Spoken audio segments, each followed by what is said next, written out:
doing, everybody? And welcome to episode number 100 of the John Riley Project. It is January 2nd, 2020, and I have a very special guest here today. I'm so pleased to have Kevin McNamara, longtime Poway guy, real estate professional, here to talk about the farm in Poway.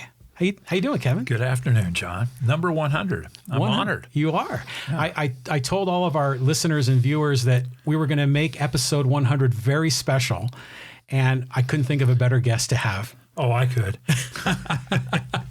There's a few. Yeah, but I think your project that you're working on here, the farm in Poway, this is a hot issue. You know, there's a lot of conversation in the neighborhood about what the plan is, and I think this is a great episode where we can get to learn more about you and the project you're working on. Well, I wanted to get out. It's time. We're getting out in front of it.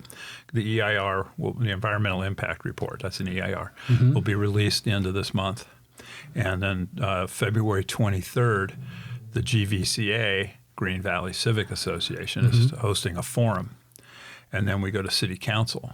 So we're looking for the public input, the letters and comments on the EIR, and it's time for people to get to know the project.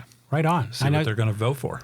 We've been hearing little bits and pieces. I know you've had a number of public forums already. But before we get into the project, let's just introduce our viewers and listeners to you. Tell me a little bit about your backstory, your professional history, your history here in Poway. I went into commercial real estate in 1981 and worked as a commercial broker, leasing agent. Then I went to sales, and you graduate. In 1984, we bought our house in Penasquitos, our first house, which is a big deal for everybody. Yeah. And I've always felt that you can accomplish more in a community by getting involved in your community than you can by talking about it or even becoming a city council person. You can get more done. Yeah. There are some very effective people in this town. You know, it's not necessarily the internet, but there are things you can do if you get involved in work. So I joined the planning board in Penasquitos. I ended up becoming the planning board chair for a number of years. We had to deal with the State Route 56 issue. There wasn't one. We had to deal with the migrant camp in McGonigle Canyon. We had to deal with a proposal to build 1,800 homes on top of Black Mountain. We had a number of issues, and we handled them all. The homes didn't get built on Black Mountain. The facilities still got built in Penasquitos. I learned how to do this. And then the future urbanizing area, the 12,000 acres between Penasquitos and Carmel Valley up through Santa Luz and Forest Ranch and Del Sur, that the developers wanted to put a project that on the ballot. And we supported it because it was the only way to get 56 built. It was a good sound project, beautiful area. And half of it was open space. So we went, okay, this is a workable deal. So I ended up becoming one of the spokesmen for it. I worked and I learned an awful lot going through that process. I'm sure. And that knowledge is what I'm carrying forward today. When I first approached the city with my idea of buying an option to buy Stoneridge in order to do this, map it and go through the process, I was told no. You have to go on an FF vote first. What's that mean? Prop FF is the open space ballot that we're going on in November. Right. And I said, no, I don't. I have to go. If I can go through the process, if I'm willing to lose the money to make the bet and go through the whole process and have an approved project by the council and then put it on the ballot, that's legal. So the city attorney got involved and went, he's right. I went, voila. Okay. And actually the city liked that because unlike the previous plan, there's no air in it. That one had so much air and it was casual. This is not casual. This is precisely what we are going to build. And any modifications will only be reductions, no increases in anything. Like we're looking at combining the barn with the beer garden into one building. It's a lot cheaper. I mean, building a 2,500-foot building costs over $1 million and doesn't make a lot of sense. Right. But if we can combine them, as long as we don't increase the square footage or the parking requirements, we're not changing anything on the plan. And so we're looking at things like that. But basically, we're ready to go out to the public and support it, and we've got a good, solid base of support. We aren't going out there alone. Right on. I've been alone a long time. Well, it's interesting. You said it was you're making a bet, right? Because you're making the investment to really put together a solid plan so that the voters will have something very concrete to vote on. They'll know exactly what they're voting on and exactly what they'll end up with. Right. And it's a beautiful project. Right on. I mean, it really is. It's very cool. It's very expensive to build. It's going to be very expensive because we've added a lot of amenities. So let's talk about the project because it's well, actually, let me reel back 1 minute because I want to learn more about you for at least our viewers and listeners. Tell me a little bit about the things that you're doing in Poway and how long you've lived in our city. We moved into Poway end of August 1997. Bought a nice little house over in this, Valley Verde, and just my wife had looked in this neighborhood for 15 years. I mean, she and her friend, she was very close friends at the time with Kim Bochi. And they went to every open house every weekend on every house in Poway. I mean, it was amazing. And when the Bochis bought around the corner from you, she came to me and she goes, they're buying in my neighborhood because she had found this neighborhood and she loved it. And so did Kim. And I went, uh-oh, knowing what was coming. So we bought, and we've always liked Poway. It's a great place. We're a family. We're big supporters of the schools. I mean, all the normal things we all do. Yeah. And so we moved over here, and I got involved. I knew Mickey from a long time before then. Actually, Mickey and Mark, very funny, we started our management company, and they were our first client. So this is former Mayor Mickey Cafagna. Yeah. We were their first client in 1984. Wow. They were our first client. Okay. And we built a pretty good company. And then I left brokerage during one of the recessions in 90 because there was no hope. And I started putting LLCs together, becoming the managing partner. My wife ran our management company. I put the deals together, and it worked really well. And we bought in Poway, we bought the Irish Pub Center across from the Michaels on Poway Road by Community. We have the old Poway Village, which we took from a brown. It was a dump. It was brown. It was ugly. It was nothing. We've had we own the DMV, shadow anchored Walmart. Right.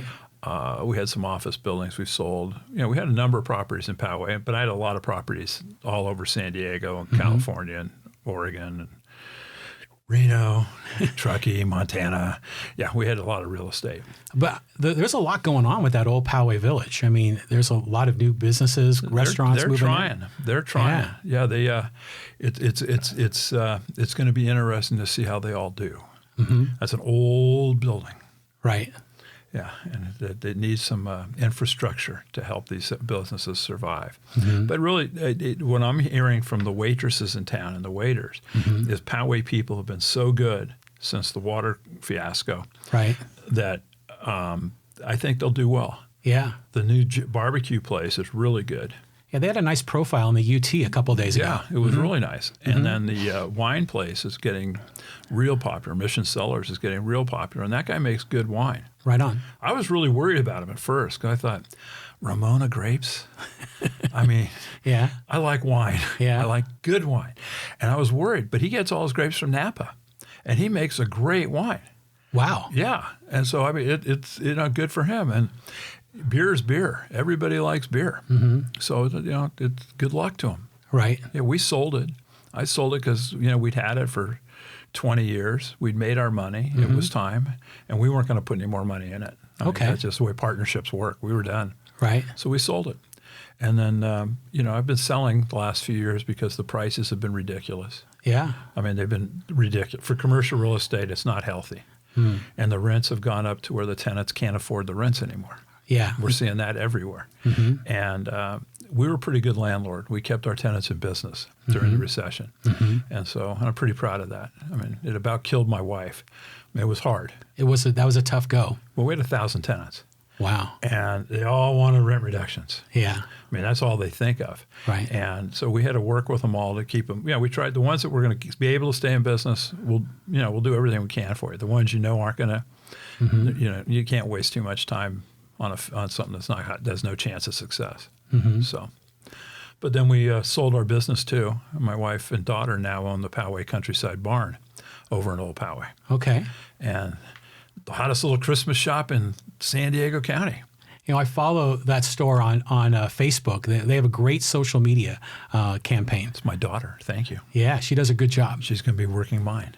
Okay. Shortly. Right on. You can only afford so many consultants. Then you go to the kids. Yeah. I go, hey, if it passes, I'll put you in the will. No, she's very good at it. And their shop last year had over 10,000 likes on Facebook at Christmas. Yeah, I'll bet. This year was 12,000. Yeah. The line when they opened up, the day they opened up the store to the public for Christmas, because they shut down the whole month of October, the line went from the store by the Mission Cellars all the way down across Brighton to the school. Wow. Yeah. I mean, it's amazing how well they do at Christmas. It's almost like people lining up to buy an iPhone or something. An ornament. Yes. Yeah, they're there. Yeah, wow. Yeah. But it's a very popular store, and they're doing quite well. Good. And small businesses, they have it so tough. Yeah. They all do. And it's not Walmart that's killing them. It's the whole world. It's the internet. I mean, people come in the Debbie store and they go, oh, I love it. Oh, but I can get it 10 cents cheaper at Home Goods. And it's like, and that happens a lot. Yeah, I'll bet. Or they've been there 12 years now, I think, in that center. And people walk in, oh, I didn't know you were here. And it's like, how do you drive by here and not notice that there's a store? Right. But, that's just shopping. Yeah. People don't shop like they used to. No. Yeah. The whole model's been blown up, with destroyed. Yeah. Yeah. And it is hard for small businesses, like you say, with rent and the competitive challenges that are out there. It's hard. Well, the minimum wage is going up. The insurance costs are going up. The you get one bad review on Yelp or something, and it becomes the truth. Yeah. Whether it matters or not, it becomes the truth. Right. That's a problem all businesses have. So, but they're dealing with it. And so I sold out most of my properties, our projects, and I have a bad back, and I had back surgery in 12, but I collapsed in May of 10, and that was pretty much the end of my career. Oh. I was done. I was tired. I was sick. I was in agony for 3 years, and before they fixed it, and I asked my wife if I could just retire. I said, we're fine. Yeah. You'll be fine if I die. I said, whatever you want to do. And I went, oh, thank God. I liked not having to work every day. It was fun. Now I'm working every day, and it's still fun. Yeah. I got bored. I was too young. I got bored. So and now I'm having another back surgery next week. So wow. I'm timing everything around this project. Okay. You'll notice I had my heart attack in September, so that I could get the back done in January, so I could be ready in April for the campaign. And how you feeling right now after the heart attack?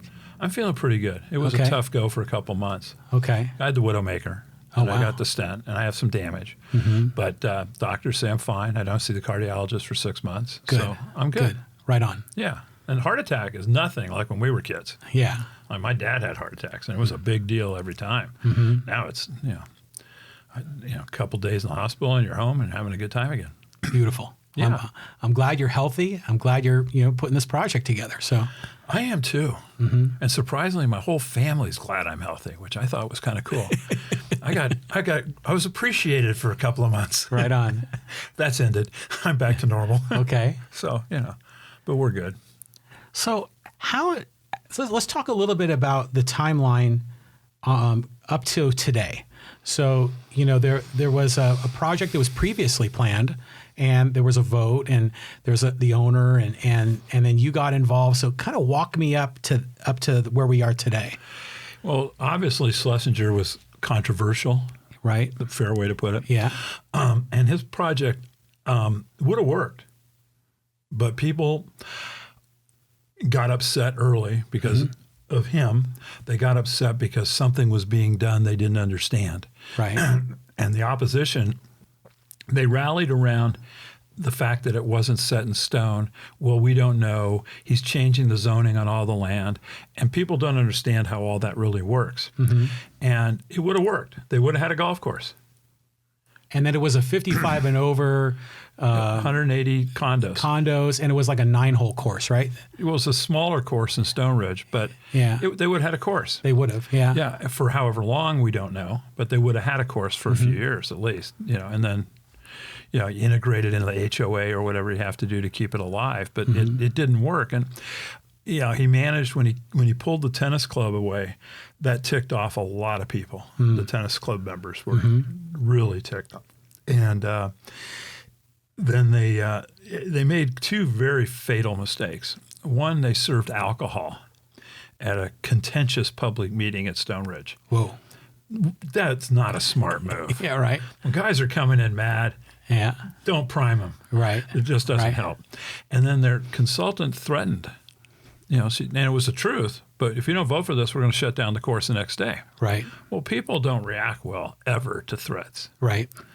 So when it failed, I could just see the handwriting on the wall. I knew it was going to be a disaster. Schlesinger's very tough. I've never met him. People don't believe this. I've never talked to him. I've never seen an email from him. I had a broker who's now my partner, but I had a broker that I hired to negotiate the option who knew Schlesinger. He's working for him on other projects. And I've kept the wall between us because I don't want my project being tainted because of something he did somewhere else. Right. In Poway, he just bought and sold and closed a golf course. Right. He didn't, do any of the other things that he's done. Like in Escondido. Or like in Palm Desert, he ended up winning. He closed the golf course and ended up winning and getting a senior center and a rest home, and the HOA got their golf course back. But he's a smart guy. Right. So that's interesting though. I think some people have a hard time believing that, like how you have a business relationship with him, yet you never met him. I've sold, when you sell a project in commercial real estate, I never meet the buyer. I never talk to him. If I'm buying a project, I don't ever meet the owner. I need your books. I need my people in there to look and see what the property condition is, but you don't need to deal with each other. And the professionals in real estate love keeping the owners separate because if we talk, you find out things or you negotiate things, and they don't like that. So, but it's better, and it's better. In this case, Poway is a unique community with its own unique wants and needs. And Michael doesn't understand that, obviously. And, he's out, I'm in. I also I looked at the Auberge. That's the over 55 housing project over in Del Sur or Santa Luz. And it's nice, but I'm personally not ready for a gin and tonic at 5 o'clock every day and a funeral once a month. Right. But, we have Oaks North, and we have Olive Ranch Bernardo for that.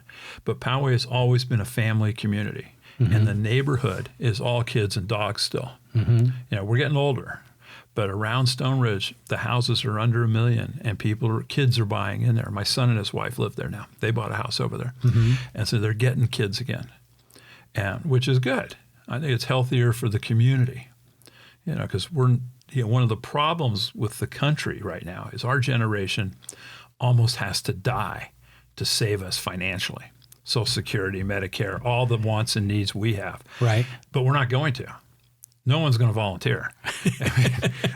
I didn't. Right. So no, we're, and so, and the housing stock, I mean, we have, 3,000 jobs coming from Apple and not a single house for them. Poway built the entire industrial park, didn't build a single house. So they love the 15,000 jobs, but not a single house for those 15,000 jobs. Right. I'm not criticizing it. It worked really well for Poway, but it's an unfair trade-off for a lot of other people. Well, there's a housing crisis. I mean, there's a lack of supply, right? Huge lack of supply. Yeah. And so that's just one, I guess, angle of the whole story of this project that you're putting together. It is, but one of the other things is if the state comes in, things change on that land. The state will be dictating densities. The state has more laws coming up, right? Where they're basically taking the power away from the cities. They're going to try and get rid of like the coastal no growth ordinances. I mean, That's a big, big deal. Right. But I think part of the plot is all the coastal cities are Democrats. Who are they going to vote for? So Democrats are going to pull the rug out of their own people, but they have nowhere to go, so we'll still stay a Democratic state. I think Mayor Faulkner talked about that in his State of the City address, where he wants to have taller buildings in San Diego. Yeah. But he couldn't do that near the coastline because of those regulations. Yeah, and then you've got the views, like Bay Park. Yeah, they're putting those 4 or 5 story buildings where people used to have a nice view across the bay. I'm not sure about the fairness on that, but I understand they're also investing in the trolley in their front yard. Right. So, there's a give and a take. Right. And, we're being socially engineered a bit. But, I mean, how else do you get it? You can't solve a problem if you wait for people to volunteer to solve it. Somebody's got to lead, and the state's taking the lead because they know the cities aren't going to take the lead. But in your particular project, this is something that will go to the voters to change the zoning law. Yeah. And then if it's approved, then the project will be developed. But the state isn't involved in this? No. See, if we get approved, we're done. The council will have approved it. They approve the project. My map doesn't get filed and doesn't become set in stone until the ballot. But if we pass, this thing's locked solid and the state can't come in and do anything to it. Right. And our agricultural land, because we have about 30 acres of agricultural land, that'll be zoned for agricultural uses only. And I've hired, $500 an hour land use attorney who is writing the language because I have promised everyone there would never be another FF vote to change the zoning on that land if this one passes. So I have to come up with language that cements that to keep my word. The city keeps throwing FF back at me. Well, if it's open space, they can still go on FF and the people can decide. I go, well, the people are afraid of themselves. They are. They don't want to make that decision. And they don't want to, they think I'm going to trick them and put condos on the back 9 of the old golf course. I can't do that. And if I have the right deed restrictions and the right language in the ballot measure, no one else ever can either. Right. So the housing crisis can go off it for a century. But that 30, 40 acres, whatever it ends up actually being, will be open forever. Right. And that's what I promised everybody. So it'll be locked in essentially. Yeah. So someone else can't come in and knock down houses, like you say, build big condo buildings. Well, they can't plow my fields. Right. See, we're going to have flower fields out there. And they're going to be very cool. Nice. Yeah. Well, let's talk about the project because there's so many aspects to it. There's the agriculture, there is the housing, there's the open space, there's a lot of the infrastructure that is being put in the community and the surrounding community. So, share with me some of those portions of the project. Well, let's start on Espola. Okay. We're building an 8-foot sidewalk. Don't ask me why. The city's requiring an 8-foot sidewalk, 8 foot wide. That's really big. You've got a 4-footer on the east side, you got a 4-footer on the west side, and we're having an 8-footer in the middle for 600-700 yards. And one of the theories is, well, people are walking in groups. I go, well, I've got a 10-foot trail right next to the 8-foot sidewalk. So, but we're building an 8-foot sidewalk. We're undergrounding all the utilities. Obviously, we're cleaning up the view. Right. Because we're going to have the 8-foot sidewalk. Then we have our hiking trail. The hiking trail's 3.5 miles long, goes around the whole project. I've dealt with the condos associations, and they're agreeing to give us the easements we need to connect it. Then we're having, I think it's 8, 10, 25, then another 75-foot buffer of landscape, and then houses. So the Espola Road people aren't going to have a big impact on the project, and the project's not going to be visible too much from Espola Road. Right. But the landscaping on both sides of the trail is our buffer. That's what we're using, is trees. So there's going to be trees everywhere. Right. And that cleans it up because the fire department wants me to cut down almost every existing tree on the site. Wow. Pines and ukes are a fire hazard. Right. And we got a couple homeowners who've got beautiful trees next to them. We got a lot of dead trees now. And so, we're working with individuals on, okay, I don't know if I can save that tree. We'll try. It's the best I can tell anybody. Right. But because it's such a high fire hazard area, they want all the ukes and pines gone. Right. And that makes sense. Yeah. But I've got the plans I brought, and we can show them to you later. But we've got, I think it's about 25 different types of trees, and we're planting them everywhere in the project. Nice. So that part's going to be cool. Then what else? We're on our traffic.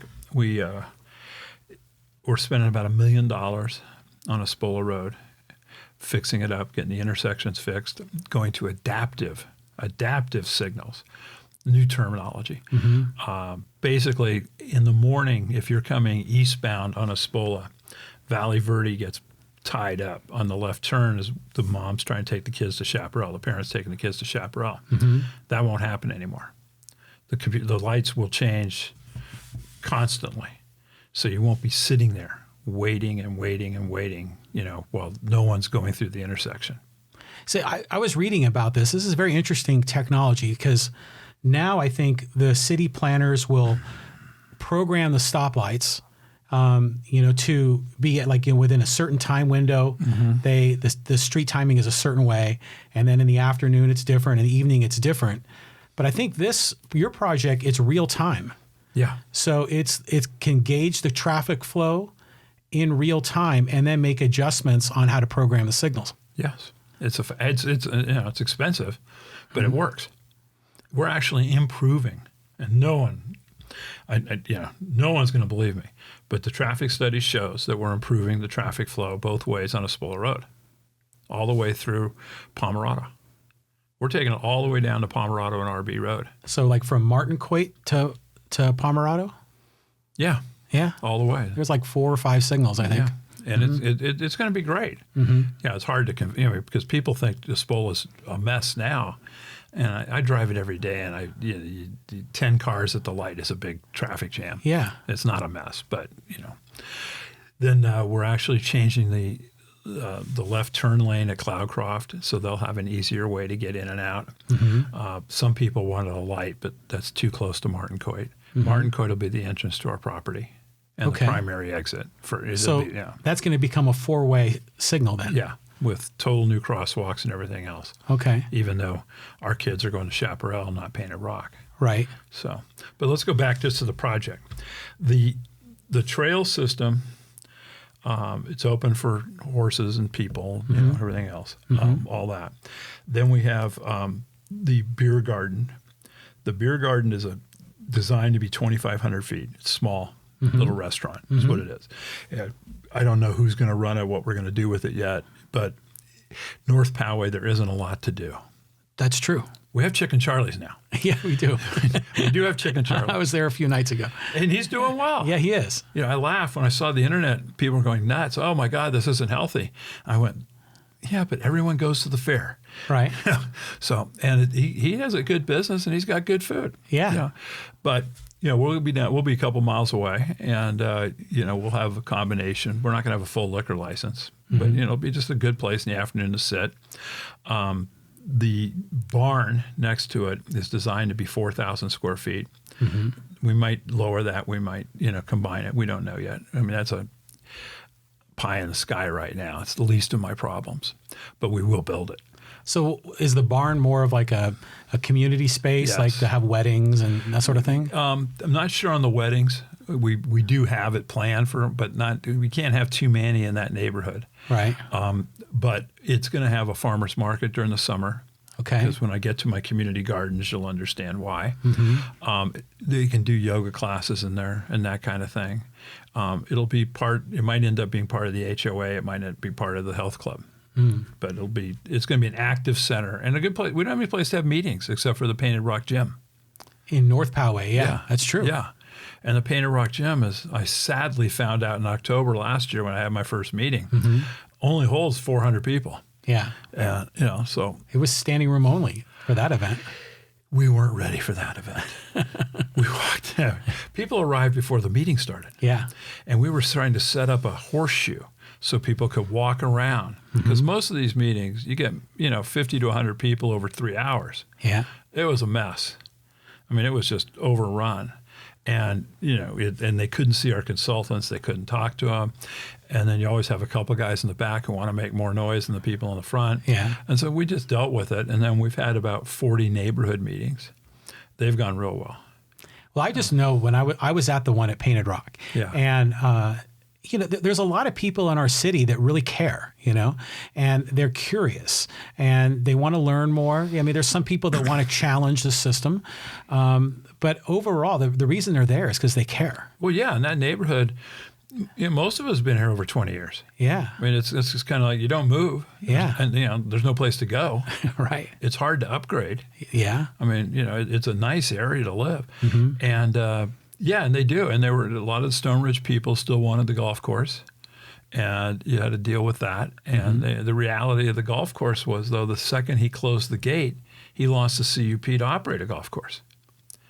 I'm sorry, he lost what? The conditional use permit okay. to operate the golf course. Ah. So if Schlesinger wanted to build a golf course, he would have to go through the entire new process, which would take 3+ years to design and build a golf course, even if he was just turning on the water and mowing the existing course.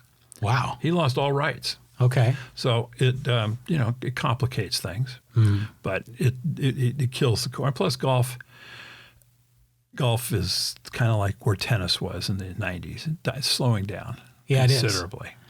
Because when Tiger Woods was just, killing it in the 90s, golf was just booming. And Callaway was doing really well here in town. And Titleist. And then it seemed like the recession and then, Tiger Woods' decline both contributed to golf being less popular. And we got old. So the knee replacements and the hip replacements interfere with playing 18. Yeah. And the young guys, they don't have time.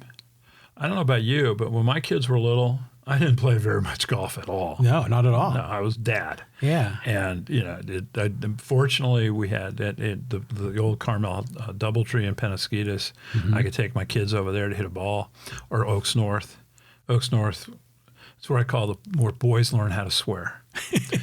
You used to be able to drop your kid off there when he was 10. Yeah. And they'd spend all day playing golf. Right. And the old men would, we'd keep them in tow. Yeah. And they learned how to behave. But they learned how to swear. I mean, it was just like, Mom, that's what they're doing now. So, you deal with it. But, it was fun. It was a good way for a kid to grow up. And you don't let them go play anymore. When we moved over to Poway, kids were never out in the street. It's a different type of lifestyle now with kids. They're on the computers or whatever. But at least with the golf, they go out and play.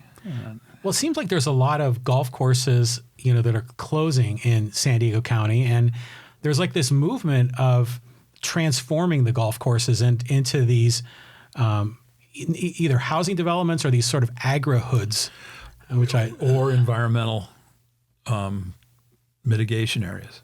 If a golf course is like the old course down in Chula Vista, it was a links course owned by the water department, it has a lot of environmental issues. So those courses they can redesign back into the environment. Stoneridge has nothing environmentally. I mean, my EIR, there is no biology, there is no archaeology. I mean, it's as clean as it can get, which is fortunate, but it's a clean. Most courses aren't quite that clean. Right. But nationally they go to houses. The agricultural hoods, you got to have, to do it really well, you got to have more density than I do because they use alleys. They're really cool. They use back alleys. So the streets are narrower than we'd allow in California, and you have alley access to your house. So there's no cars on the street. I mean, it's really nice. The kids are out there playing, they're tree lined, they have front porches. But we're going to have front porches and tree-lined streets, but we have to deal with the California laws on the road widths and all of that stuff and no alleys. So, we lose. But we have 160 homes total in the project. 90 of them are what we call the cottages. And they're on 30 acres. No, not 30 acres. All the housing's on 30 acres. But we have 90 cottages. Then we have 22 duplex units. 2-story duplex units. Those are the only attached units in the whole project. But they were in a good area So if somebody wants that, they've got a view down to the health club. They're, they fit in that corner of the project real well. Right. Then we have some 10 to 19,000 foot lots that are tucked away in the back 9, and they're the bigger houses. Right. The houses are 2,500 to 3,500 square feet. The big ones. The big ones. Yeah. Well, not all of them. All of them. Yeah, the smallest house is 2,500. Okay. But we kept it consistent with the neighborhood. The lot sizes are consistent with the neighborhood. Okay. We're not trying to rework the world here, but we use the paths and the landscaping as buffers for both sides. So the guys who used to have a beautiful view of the golf course on like the 4th hole, they had a great view of the golf course. Right. They were set up above it. Well, they're all worried about looking at roofs. Yeah.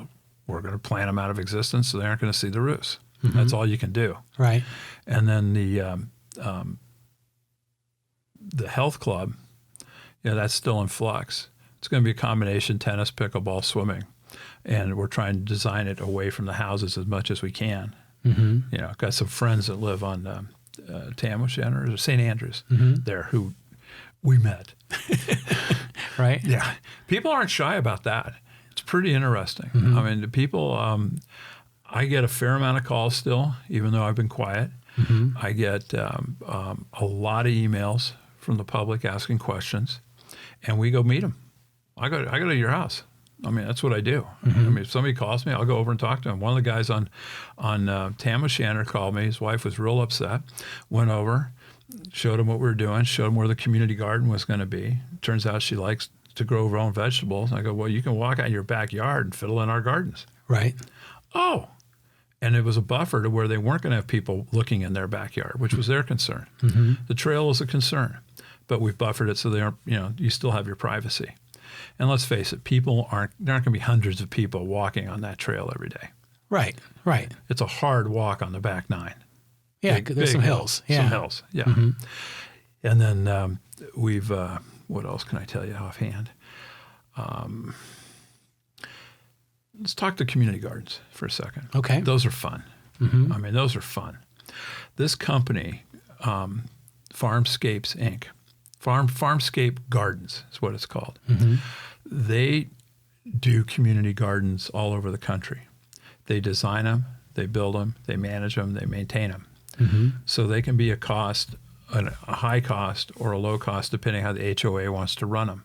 We're signing them up to design, build, manage, and maintain. They'll organize the neighborhoods into little projects if they want to be involved. They don't want to be involved, we'll have people working on them. They told me I would get 15 to 20 tons of produce off the 3 acres a year. Wow. Yeah. Wow. I'm going, what do you do with that? Right. So we may have a booth on Saturdays, or the HOA. Right. We'll have a booth on Saturdays at the farmer's market, and we'll have a weeknight farmer's market inside our barn during the summer because it'll be air conditioned. Nice. Well, one of the problems we had in Old Poway is we talked the city into a weeknight farmer's market during the summer. But it was 90 friggin' degrees in July and 118 on the asphalt. Yeah. It didn't work. Right. But if we have an air-conditioned barn, it'll work. And then it'll be beautiful. They did the gardens at it's Oracle now. It used to be AT&T. Yeah. As Bay Area people, we understand that. Yeah, where the Giants play. Yeah, they do it at Mission Viejo. There's a big one up there. And they're beautiful. I mean, these aren't just your typical vegetable garden. So you're going to have like this agricultural space to grow significant amounts of produce. But meanwhile, there are other gardens where people, like the person that you met with, they can have their own little zone. They can have a plot. They can have a plot. Yeah. And then they can plant their own. But the larger agricultural effort is to create crops that can be sold or shared or however it's handled. Organized and clean. Yeah. You can't, let's face it, it's going to be a nice place to live, and you're not going to have rundown gardens. That's just not how the world works. Right. And with HOAs especially. So there'll be staff there to help manage that. Yeah. Yeah, nice. We'll probably have one person full-time running the gardens. Right on. Yeah. And then the income from the sale of the produce goes to the HOA. The income from the agricultural, I can lease the land out for the agricultural to these growers that work for this company out of Vista that I'm working with. And they're going to grow wax and protea. Wax and protea are fillers for the bouquets you get at the store for your wives. And it's really interesting. They will rent out plots of land to their guys. They're all insured. They pay for everything themselves. They grow everything in a basin. So we'll have no field workers out there. We'll have no plowing. It'll all be on drip. And it'll be clean and it'll be pretty. A lot of people fell in love with the idea of a vineyard. But a vineyard is dead 6-7 months of a year. Right. It requires a lot of labor. And then people get nervous about having laborers in their backyard. Right. Or adjacent to their backyard. Right. Even though we all have them, they aren't theirs. And so you deal with that. So we've kind of improved it because they're a very pretty crop. I brought pictures for you. Okay. And they don't require much work. And they're only harvested a couple times a year. And they're hand-picked. So it's quick, done, move on. But that income goes to the HOA. So we're giving all that money to keep the HOA fees down. Right on. And then the butterflies. My butterflies. Yeah, you brought these in. Hey, I'm not above a gimmick. No, these guys over in Leash Tag Gardens over in Encinitas on Saxony, they have the butterfly farm. Ours is going to be, they have a vivarium there that's like 3,000 feet. They're going to build a 9,000 footer at our place. They're going to have a 4,000 foot greenhouse. They're going to be growing the plants and the chrysalis and the butterflies and everything else and raising them there. And we are going to have monarch butterflies all over Poway. Wow. No, it's going to be really cool. And I get mocked for the butterfly farm. I mean, people have a field day with, that's the dumbest. And I saw them at the fair 2 years ago with my granddaughter. And I just went, this is perfect. It's cool. Yeah. And no one is against butterflies. Well, there might be someone. I'm just joking. But there's someone for everything. Yeah, right. When next door gets a hold of butterflies, we'll find out who's against them. Okay. Yeah, but it's going to be really cool, and it's a fairly passive area. It's quiet, and it'll be next to the beer garden, so your kids can go do that. We're going to have a tot lot. So the butterflies are not going to be like, you go to the zoo and they have like a butterfly enclosure. Yeah. Is it going to be like that, or are they going to be like wild everywhere? Both. Both. Oh yeah, the vivarium's 9,000 square feet, where the butterflies will be flying around, and your kids can wander in there and walk around and look at them. You can pictures, and then they tend to get out, and it depends how well they do raising them, how many they end up releasing.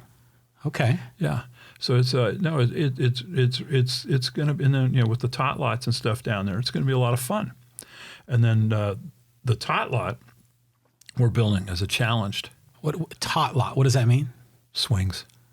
For tots. Okay. Swings. Okay. Yeah, okay. Sorry. Like a playground. Yeah, but we're building that as a challenge for challenge kids too. Oh, really? So they'll have full access, and if you're in a wheelchair, there's equipment that they can use, and there isn't one in Poway yet. I'm trying to get them to look at it down at Community Park as part of their remodel that they're looking at, and because there's sadly or fortunately, there's a big market for it. And the kids deserve a place to play, just like my kids deserve a place to play. And then anyone could go there, not just the people that live in the community. Everything's public. Everything. Everything. Now, to join the swim and tennis club, you have to join it. Right. There'll be a fee involved, dues, whatever. The rest of it is all public. The trails are public. The beer garden obviously is public. Right. What else is there? That's they can it's just part of Poway. Right. Like I have trails. I live down the street from you. We have trails all through this neighborhood. Behind houses everywhere. Right. And they're calm, they're quiet, and so people can come in. There'll be parking lots. We're overparked. We've made sure that people fit in. So I don't want my residents to have traffic problems. Right. So we take care of that, and then just be fun. I mean, and it will solve one big problem. What's that? The largest vacant lot in Poway. That is a vacant lot. It is not open space. Right. Open space, despite what people think, just because it's big doesn't mean it's alive. It has to have connectivity to other open space. So you have life. It's a fenced off vacant lot. And you think it looks bad now? Wait till next year. because Schlesinger's only required to trim, I think it's 75 feet away from existing structures. It's not the fence line, it's structures. All the fire rules are based on structures and separation. So when you're dealing with some fairways that are 100 yards wide and you have to really mow 35 feet on the fairway, it's going to be ugly. And all those weeds, they've all got seeds. Right. And now if you walk over there, you sink because of the squirrels. Really? Oh God, it's amazing. Yeah, so many squirrels, rats. I mean, it's. I've got a lot of support from people who live on the golf course right now. Right. Yeah, there's a couple who are against it, but there are always going to be a few. Right. Yeah, but by and large, and the strongest support I've got is actually from the people under 50. The younger families want more Poway. They want more activity. They want more to do. Right. And life. Because let's face it, this town, the streets, we go down to Villa Capri in the Target Center, and we drive Pomerado on the way home at 8 o'clock. Yeah. There's nothing. Yeah, lights out. Lights out. Yeah. And, it's nice. I mean, I'm old. I'm not interested in partying anymore. But we still have a whole different group of people that want some life. Right. So there'll be a little bit of it there. There'll be a lot of it. Yeah. Yeah. Nice. Not much during the nighttime. Will the trails be lit? They'll have the, what do you call them? The low lights, but not lit. No.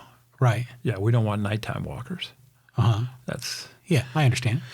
Yeah. Now, what about the space like in between the houses? Because I know that was a big part of this.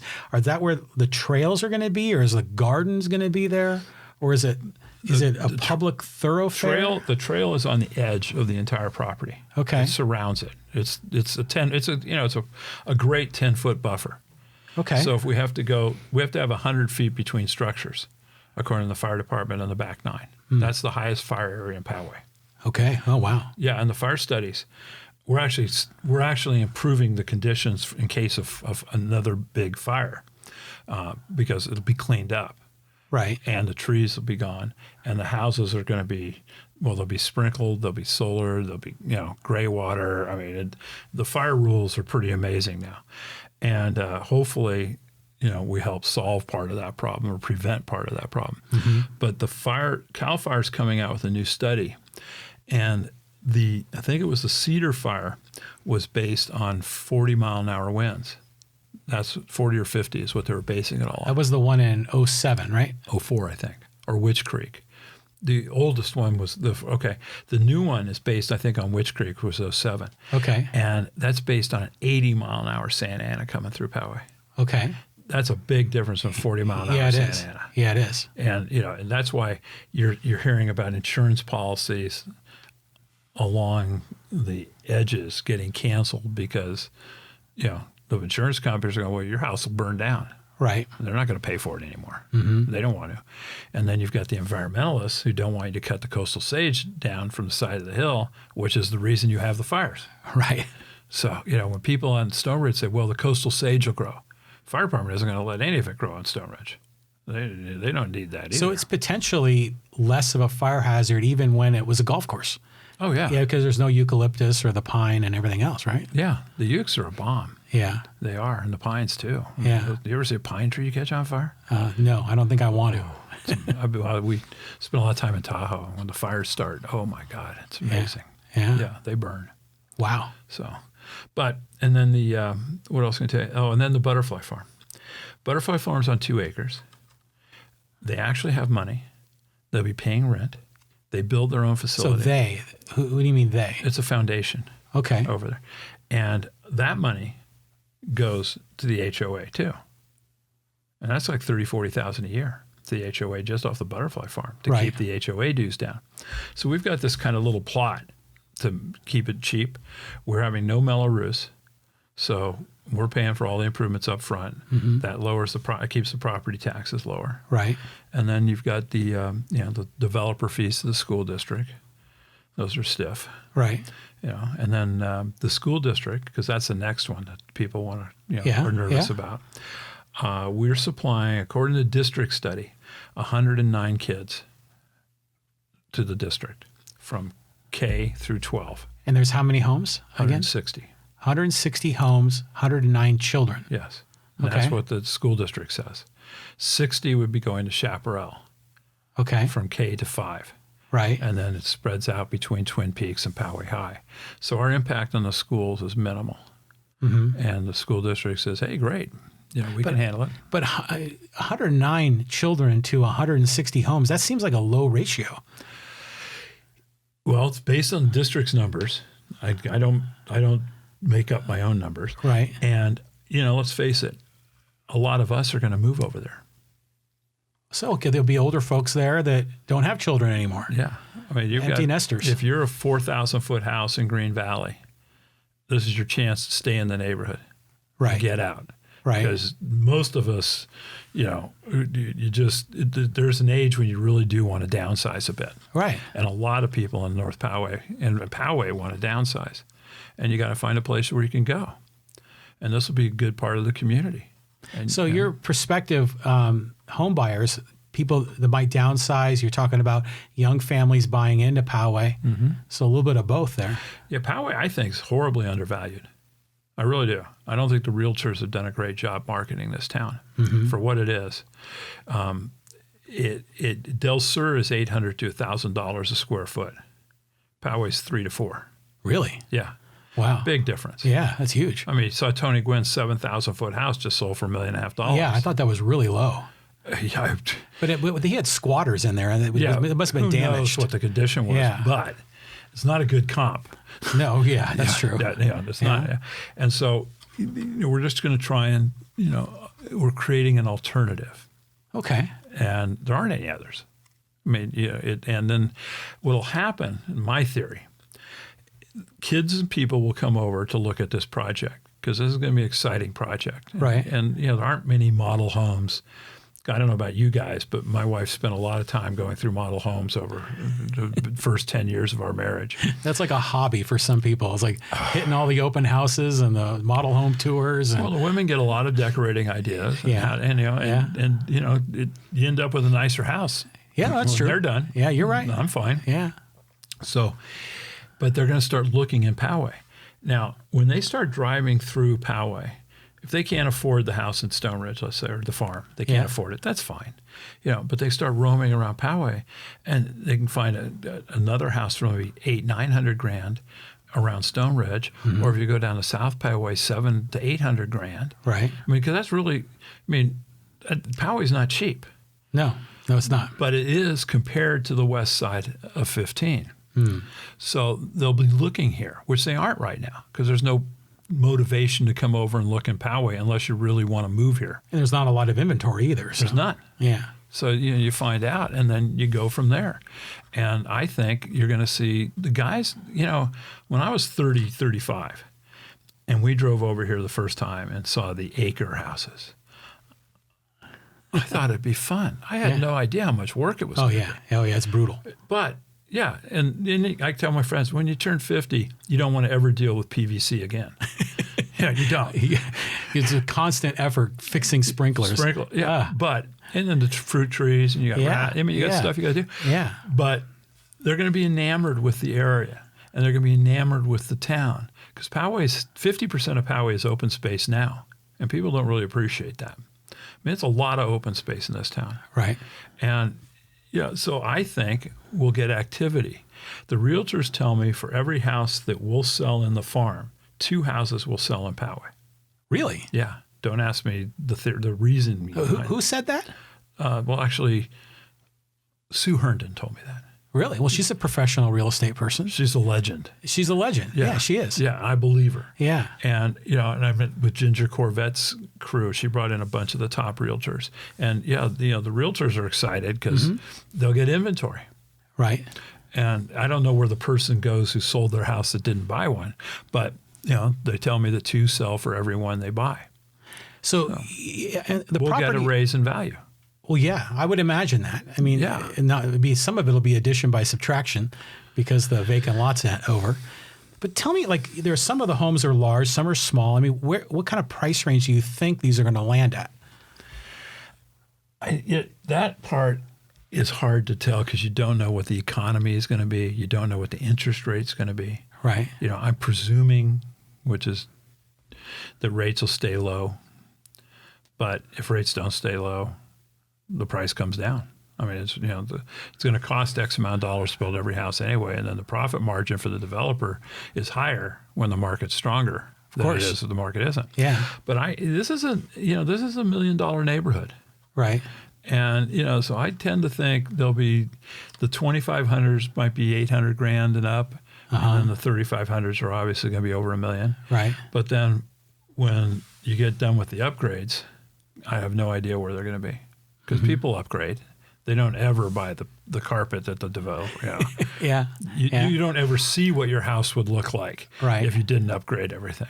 Right. So, we'll find out. I mean, that's just it's a big deal for Poway property tax wise because they'll probably get $500,000 a year off the project, plus the increase in property taxes for every house that sells for people to move in. Right. And, so it's a winner financially for the city. And people don't really appreciate the Poway's now, it's not broke, but we're not rich like we used to be. Yeah, that's true. We aren't. Expenses are going up faster than revenue. Pensions issue is you should interview Peter DeHoff. Peter would be a great interview for you. I've seen him on social media. He's a pretty smart guy. Very Salk Institute scientist. Okay. A little bit smarter than I am. Yeah. He wrote a great article on the Poway Performing Arts Center. Oh, yeah. I read that. The issue, non-issue. That's really what it is. Yeah. But that's a $700,000 negative cash flow. Right. A year. Yeah. That's a lot of money. Yeah. But he's on the budget committee now, and he understands it all pretty much as well as anybody. So you said this is worth $500,000 a year in property tax, plus a little bit of a kick in sales tax potentially. Well, yeah. And then the not much. Yeah. Sales tax it only works real well with cars, right? Because they got a margin, right? But it'll help, and if it inspires interest in Poway, that helps too. Because with Poway Road getting cleaned up, it could be a fairly exciting new town to live in. So walk me through like the timeline starting today, going into the future. If all goes according to plan, approval, construction, selling homes. If all goes according to Hoyle, as they used to say in the old days. That was Bridge, wasn't it? I don't know. I don't know that reference. Yeah. We get approved in April by City Council. Then we go on the ballot. If we get passed. This is a ballot in November of 2020. November of 2020. And part of that reasoning was, I think it's better if everyone's voting.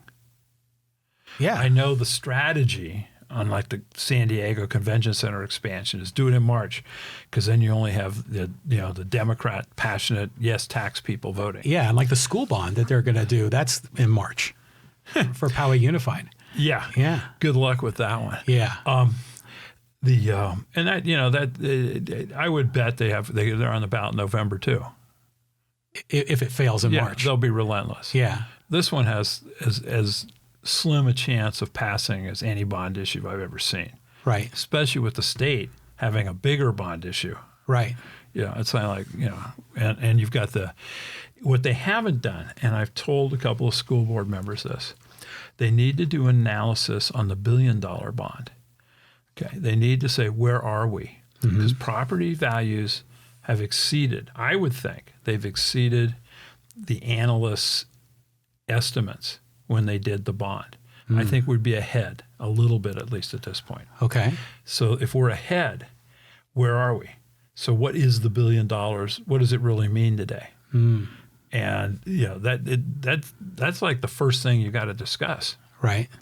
And they're not talking about it. No, they're not. No. At least not publicly. The principal at Chaparral, 2 emails, 2 phone calls haven't been returned. Really? Yeah.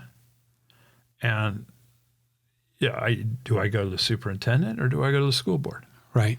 Yeah. It's like, or do I walk in? Hi, I'm here.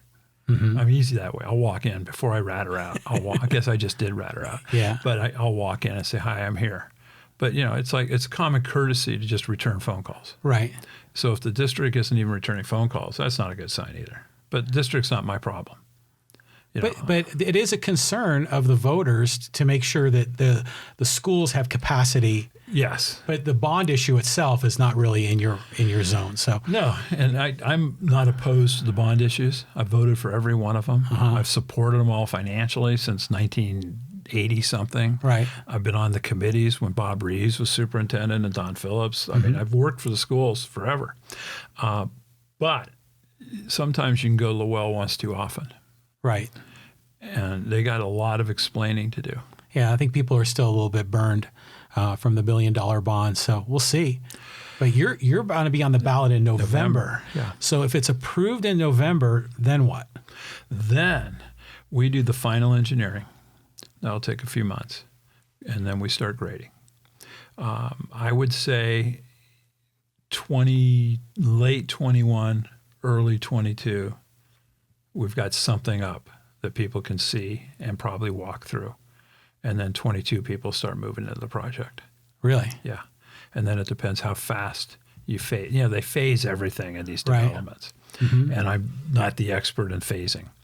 But, we'll get the barn built. We'll get the houses built, the cottages, because they're down at the bottom, the flat land. So it may take 2-3 years until it's all built out. Well, that's part's going to be interesting, because I would think you could sell these as fast as you want to.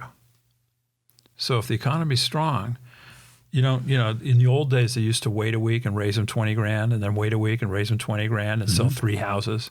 But I think now it's smarter to move the inventory and get them sold. It's a lot smarter. And they could probably pre-sell them. We have a waiting list now. Already? Yeah. People have contacted me, want to be on the list. I go, okay, we'll create a list. I go, it's meaningless, but we'll create a list. Okay. Yeah. No, we have people. I mean, there's a lot of interest in the project. There's a lot of curiosity, and then you got fear. Right. Like there's people in Cloudcroft Court. There's one lady, sweet lady, and golfer from Stoneridge, great house. They had the most beautiful view. I feel so bad for them because they were looking at the, like the 4th or 3rd green, first tee, driving range. The evenings had to be so pleasant there.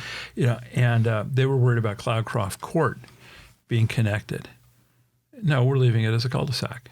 It's a fire access, but there's no kids going through there, no moms with vans or anything. Right.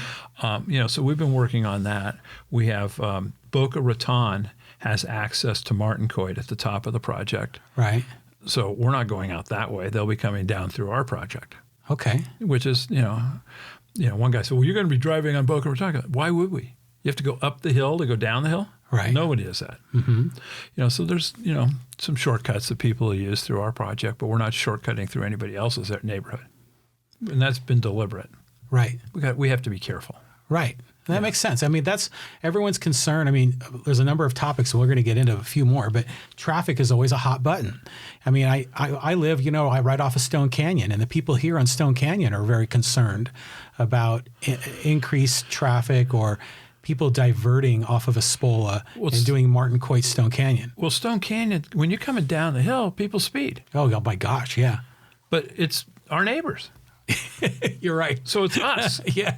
But it's not my fault. I mean, it's me, but it's not my fault. Yeah. But we don't see, I don't remember what the exact number is, but it's a minimal impact on Stone Canyon, because if the adaptive signals work as they're supposed to, it's not a shortcut anymore. Then it's free flowing down Espola. And I don't know where it's a shortcut to. Excuse me. Sprouts. I mean, Sprouts doesn't do that well. At Einstein Bagels, maybe for the high school kids in the morning, but that's not our project. Sure. The impact, we're going to do some sidewalk improvements on that side of the street on Martincoit, because there's a little area that needs a sidewalk. There's an area over in Valley Verde by the park that needs a sidewalk that we're going to fix. But on the other side of Espola, on the south side of Espola. Yeah. We're crossing the road. But we have to. I mean, it's fair. And Poway has never had development fees like San Diego has. See, in San Diego, it costs you about $70,000 before you've bought the land. That's the fees to build a house. They have the facility benefit assessments, they call them. Right. So everything's paid for by the new homeowner. Right. Okay, Poway doesn't have that. And so a lot of stuff just takes time to get done. How much does Poway charge, apples to apples, compared to that $70,000 the city of San Diego charges? Oh, zilch. Really? Yeah. We've never had development. Right. You think about it. The last project developed in Poway, I think, was Madeiras, the Heritage. Probably. Yeah. That makes sense. Yeah, there are. You got Bridlewood, but Bridlewood was like 1980. What? I mean, it's old. Yeah. Yeah. So Poway. I think we add like 10 houses a year. Mm-hmm. We aren't a big developer-run city, despite what people say. I feel bad for the council right now. They get blamed for getting elected. Yeah, it's and they're generally smart people who are doing, trying to do the right thing for the city. Right. But all they do is get ripped. It's just, when I saw guys in $60,000, $80,000 cars waiting in line a half hour to get a case of water, I was shaking. Costco looks good to me. Yeah. Albertsons is right around the corner. I actually went through one of those water lines, the one at City Hall. Did you? And they had like all these volunteers out. Oh, yeah. And they moved you through quick. And you saw Mayor Voss out there. You can't miss him. And he was being interviewed. But they had like Red Cross people and then a lot of the city council guys. I saw them out there as well. RSVP. No, everybody steps up. I mean, what you can argue about what happened later, but in the meantime, we got to stop it and solve it. And then and apparently, from what I'm hearing, the city didn't do anything wrong. So this guy from the state, he put his head in a ringer, because if I'm the city manager or the mayor, that guy overstepped because he talked to the media, and the bureaucrats don't talk to the media. The city manager or the state head of the water resources would talk to the media. Right. And he was telling the city one thing and the media something else. So he had his little time in the limelight. But that's what it was. And the city hasn't been cited for anything yet. No. They didn't do anything wrong. So there was a failure of the infrastructure. It was a valve. Yeah. And, like we're talking about PVC. Yeah. Valves can be a pain. Yeah. And so it's going to be interesting. Mm-hmm. He has his comeuppance coming. It wasn't fair. I like facts and fair. And it became the Poway water situation became very politicized. Totally. Because the mayor is running for supervisor and he's got, lovers and haters and that kind of thing, right? He tends to get a reaction. Yeah. It kind of surprised me because I was nervous. I was not a Steve Voss fan. Mm-hmm. Okay. I did not endorse him or Higginson when he ran, either one of them. Mm-hmm. I had my personal reasons with Don, because Don basically called me a liar one night at City Hall at a city council meeting. Oh, wow. When I cut down the trees. Yeah. He said, well, I don't know if Kevin's telling the truth. And that was the end as far as I was concerned. Wow. Because I don't lie. No. My contractor needed some work. I gave him some work. I had no idea there was a tree ordinance. I'd never heard of such a thing. Mm-hmm. And there were pepper trees. So, I took my lumps. Okay. And Voss, I had concerns about Steve, politically, whatever. I didn't know him. Right. But yeah, he gets targeted for everything. And it's interesting because he's not controversial as far as being mayor. I mean, what's the controversy in Poway today? Mm-hmm. The senior center, community park's going to be gorgeous. Mm-hmm. New building, new pool, new sidewalks. I'm sure they're going to fertilize the grass. Chris Hazeltine, the new city manager, was a park and rec guy in Carlsbad. So he loves parks. Mm-hmm. If they put in the challenged equipment down the park, that'll be a huge upgrade for that part of the community. Right. So I'm on the board for Villa de Vida. Oh, nice. Yeah, that's the challenged adult housing. And they're laying the foundation right now, aren't they? We're under construction. Yeah. We're going to beat the outpost. And we started afterwards. I feel for those guys. Yeah, that's a big hole. That's a problem. Yeah. That's a problem. So I looked at buying that stuff for my wife's store, the old Pomerado Publishing building. Mm-hmm. And I was going to tear it down, but I wasn't going to dig. Because the water table is right there, isn't it? The water table runs... Well, from basically the easiest location to mark is the Hamburger Factory, Midland Road. Right. That little creek goes down, comes around, goes through the park up by Walmart. Right. Comes down underneath, like my old Poway Valley Center where the pub is. Right. Goes underneath there, across the street to the outpost, and then goes into the creek. Right. So, I mean, there's water. Yeah. And I don't know if they did poor hydrology studies, if they did, they had to do hydrology studies. Mm-hmm. They do know what they're doing. The partner runs a big concrete company up in Canada. So that's why they were big on going underground and doing the parking underground. Right. And if you can do the parking underground, you can get a better project.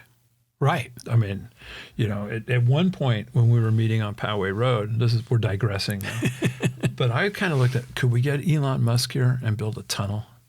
With a Hyperloop? Have a plaza. No, just a plaza on Poway Road where you could actually cross the street without cars. How cool would that be? Yeah. But, we're developing. Yeah.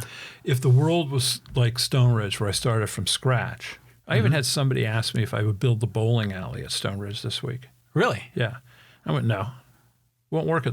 Yeah. The bowling alley isn't financially viable anymore. Mm-hmm. So it's over. That's the brutal reality of business. Right. And those buildings probably have about a 5-year life left. Yeah, they're pretty old. Yeah. They're in bad shape. Yeah, they are. They're a lot of the buildings on Poway Road are like that are in tough shape. There's a lot of change going on in the city, Poway Road and Stoneridge. And I tried to help the discounts people.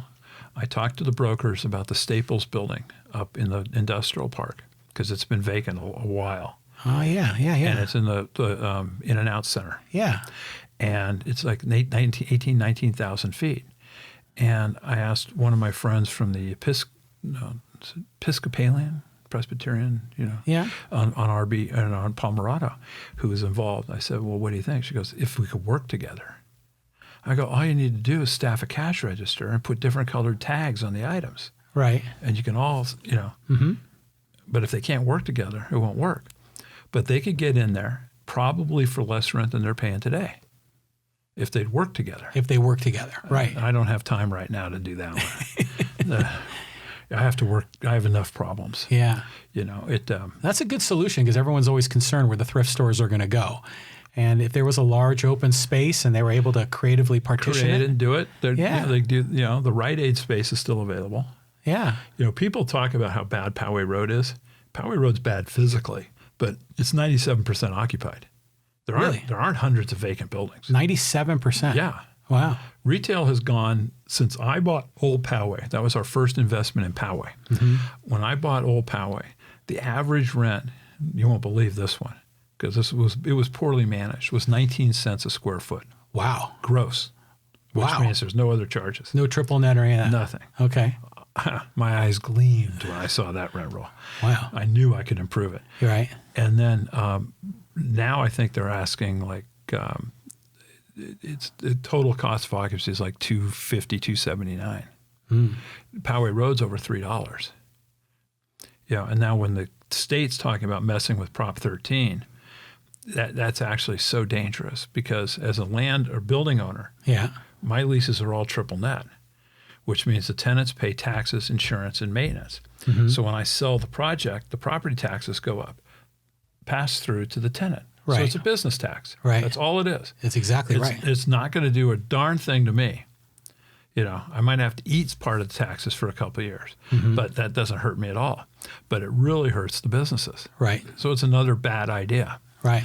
But if you want to try to revamp Prop 13, that's like saying Social Security or guns. Yeah, right. Good luck.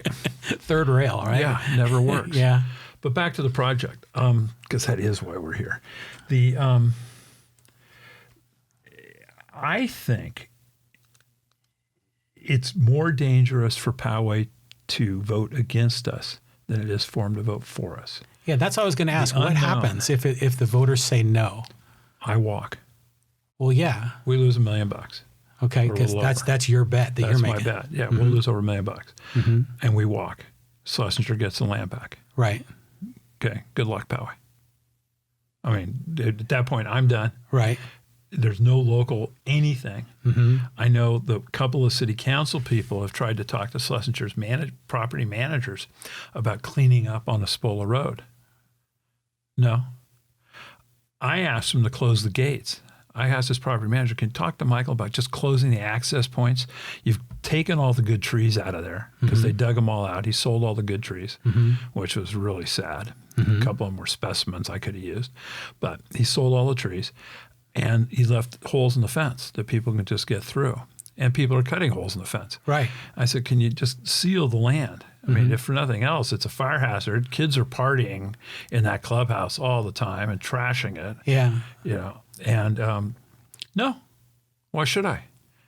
I told the property, well, you know, he can get sued. So? Seems like he's playing a game of chicken, you know, just to see. Yeah, but he's got the car, and I'm the chicken in the middle of the road. I mean, that's really Poway. Yeah. Poway people go, we can do something. You can't do anything. Right. There's no eminent domain, no justification. Right. I know one of the mayoral candidates wanted eminent domain Stoneridge. No, they're not a chance in hell. Right. That would make Schlesinger so rich. I mean, the lawsuit would bankrupt Poway. I mean, it just won't happen. Would the state come in? Could it be affordable housing? Yeah. Yeah. North it could. Yeah.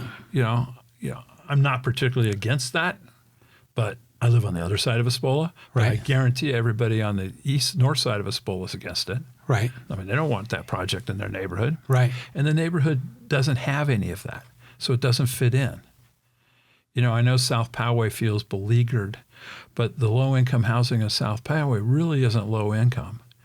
I mean, it's secretaries, it's nurses. I mean, it's, you know, you're not talking the poorest of the poor. Right.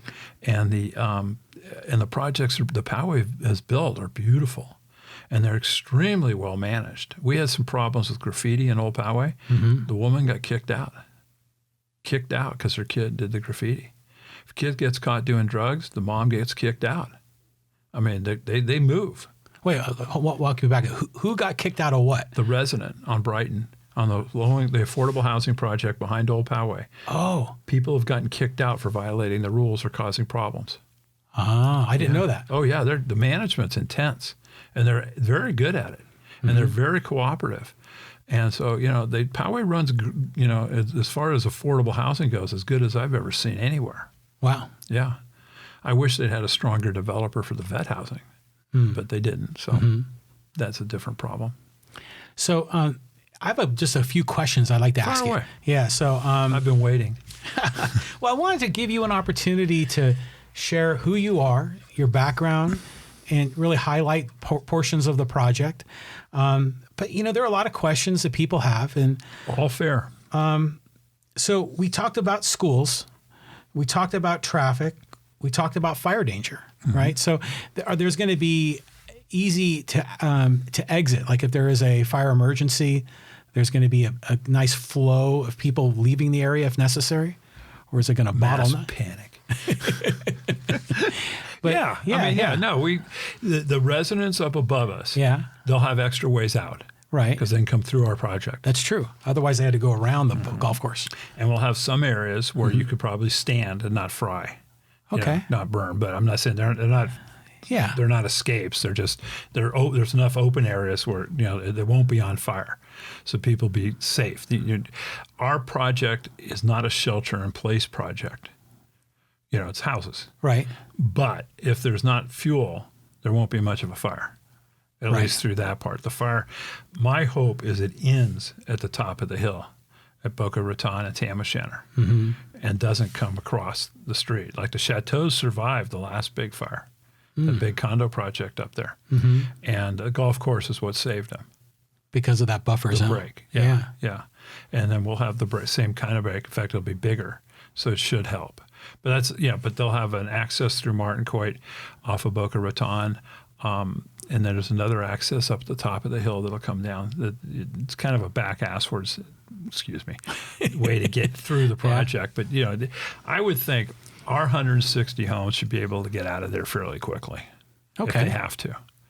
But most people, even during Cedar and the Witch Creek, unless you're in the trails, depends where the fire goes to whether you have to evacuate or not. We didn't evacuate. You know, we went to a neighbor's backyard pub, spent the day with all our friends. You know, the 04 fire, we had to evacuate because we were living in Sycamore Creek on the end of Garden Road, and we lost a few homes there. Yeah. But Yeah. So, anyways, you've got. We talk about fire. Let's talk about water. And water is a big issue. So, Stoneridge originally had a waiver. My understanding is during the drought water restrictions, where homeowners had to pay extra. They had to pay a surcharge because the water was during the drought, and we were using more water than we were allotted. Really? But Stoneridge apparently had some kind of a waiver from this. And my question was, do you know if that waiver still exists, or was that unique to the golf course? Oh, it's gone. Yeah, second they lost the conditional use permit, there's no rights for anything. Okay. They had 2 wells. We're capping the 2 wells. That'll help the water supply. So capping means you're just shutting them off. Yeah, we're not using them. Okay. Because we'll have enough internal gray water and water. Yeah, we have water rights. We're using less water than the golf course did. Mm-hmm. So we have water rights. Yeah, that'll be fine. And plus, all our landscaping strip. So, we're not going to be remotely a big water user. All the yards will be drip. Mm-hmm. They're not building sprinklers anymore like, the old days. So we'll be pretty intense. And there's an aqueduct that runs through that area, right? Yeah. But is that underground? Yeah. Runs from Cloudcroft across the what used to be the second hole, first hole driving range, all the way up the hill. All the way through the golf course. Okay. Yeah. And so we're not building anything on that, obviously. Right. So that's another green buffer that we have to have. Okay. So. And that won't be any roads or anything over that. That's like just kind of a gravel. Can't even have a parking lot there. Okay. Yeah, nothing. All right. So it's open space. Okay, and then you talked about gray water. So that's the recycled water, right? Mm-hmm. So that's going to be used for some of the agriculture and... It'll be used for the residential landscaping. Residential. So every house be able to water it, from your own laundry. Right. Will water your own yard. Okay. Yeah. All right. And that's the theory behind the gray water. Okay, and then it'll be fresh water, obviously, for drinking. Yeah. Yeah. And then for the agriculture. Uh-huh. Okay. See, I drank this stuff during the crisis. As did my dog and cat. Well, remember Mayor Voss? He was drinking the water. This whole town was drinking something that week. Yeah, they were. Yes. Yeah, they were. Okay, we talked about the HOA. So here's a question someone asked me. If a property owner violates the deed restrictions, because how would that be managed? Is that something that the HOA would manage? You mean like on my open space? No, like on their own property.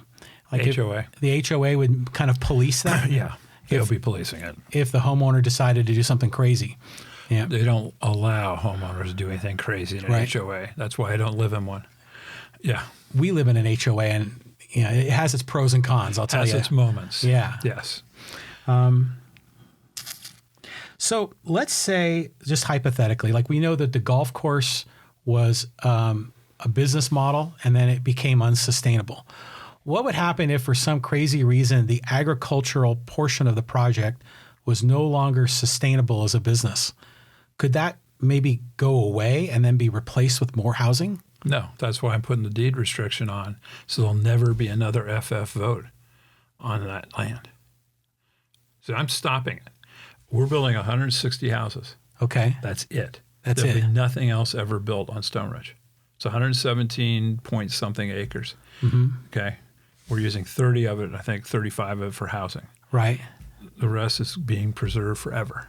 Okay. It won't be touched. That's why I'm working with this $500 an hour land use attorney. But you understand, I'm consultant out. Right. At this point. We have a consultant for lighting. Mm-hmm. That's streets and housing. Right. Okay. We have consultant for pesticides because of the gardens, even though they're organic. Right. We have a consultant for noise. We have a fire consultant. We have a traffic consultant. We have a consultant for, everything. There's a consultant for everything. Yeah. Well, we have archaeologists. You've got water consultants. You've got, everything. Firewise is a consultant for fires. Well, plus you have the architects and the ag people and... Oh, I would say reasonably certain I have over 40 consultants right now working on this project. Wow. Yeah. There's a lot involved in it, more than people want to ever know. So this is your investment that you're making to make sure that it's right. Yeah. Well, it's my promise. Yeah. And it's kind of like my wife calls it Kevin's last stand. Well, let's face it, I'm 70 years old. Uh-huh. You know, I had my first heart attack, and I'm having my second back surgery. You know, I'm not in the best physical condition. Mm-hmm. I don't have a lot of business time left. I don't want to do a lot of more business. Mm-hmm. I mean, if something comes up that's fun, yeah, but if it's not fun, I don't need. Yeah. I'm not doing this for the money. I'm really doing this because I can, and I know how to do it. And I know, and I know it sounds arrogant, but there was no one else in Poway who knew how to do this. There wasn't. I've talked to developers who go, God, that was smart if you can get it passed. Mm-hmm. You know, and how did you think of this? You know, that kind of. But you have to know Poway to get a project done here. If you don't know Poway, you'll never get a project done here. That's like these guys who buy that, they try to buy that 20 acres on Matati. Every year somebody, Yeah. and they got no chance. Right. I mean, it's a total waste of time. Nothing's ever going to be approved by the voters on that land, and it shouldn't be approved by the voters on that land. You know, it's real simple. The last guy, everybody in town told him, don't do this. Oh, it's okay. You know, no, you're going to get hung. Yeah. You know, and but you have to understand the wants and needs of the city. I mean, the populace, you know, we're an aging populace whose kids need housing. So do you sell your house, or do you let your kid buy your house and move over here? What do you know, the games people play. But we're going to try and solve one hell of a problem, because that place, if it gets worse every year, I mean, it's going to be a hellhole. And the property values around the course have already been affected. They've gone down. There was a house under $900,000 on the course. Those were over $1 million a couple of years ago. And Wow. Living on a golf course is a nice lifestyle. Yeah, it is. Yeah. It's peaceful. Except for the occasional scream from your four. But and Stoneridge, the tragedy of Stoneridge, because it was a great track, great greens. It was a fun place to be, good people. I mean, there was no arrogance. There was no ego. None of that stuff you see at a country club. They didn't maintain it for over 20 years. They never fixed the pool. They never marketed it. That place should have been the central social activity area for all of North Poway. I mean, it would have been those places when we were young, our wives would have wanted to go over for dinner and dance on a Friday night. Yeah. Yeah. They never did that. And they let it go and let it go and let it go. And the physical facility was a mess. And then the water crisis hit, and the water bill was $400,000 a year. That's not sustainable. No, not at all. No chance. Right. So it died, but it was a good place, and it did that. Then that's the tragedy. But that's happening with golf courses, hundreds of them, all across the country right now.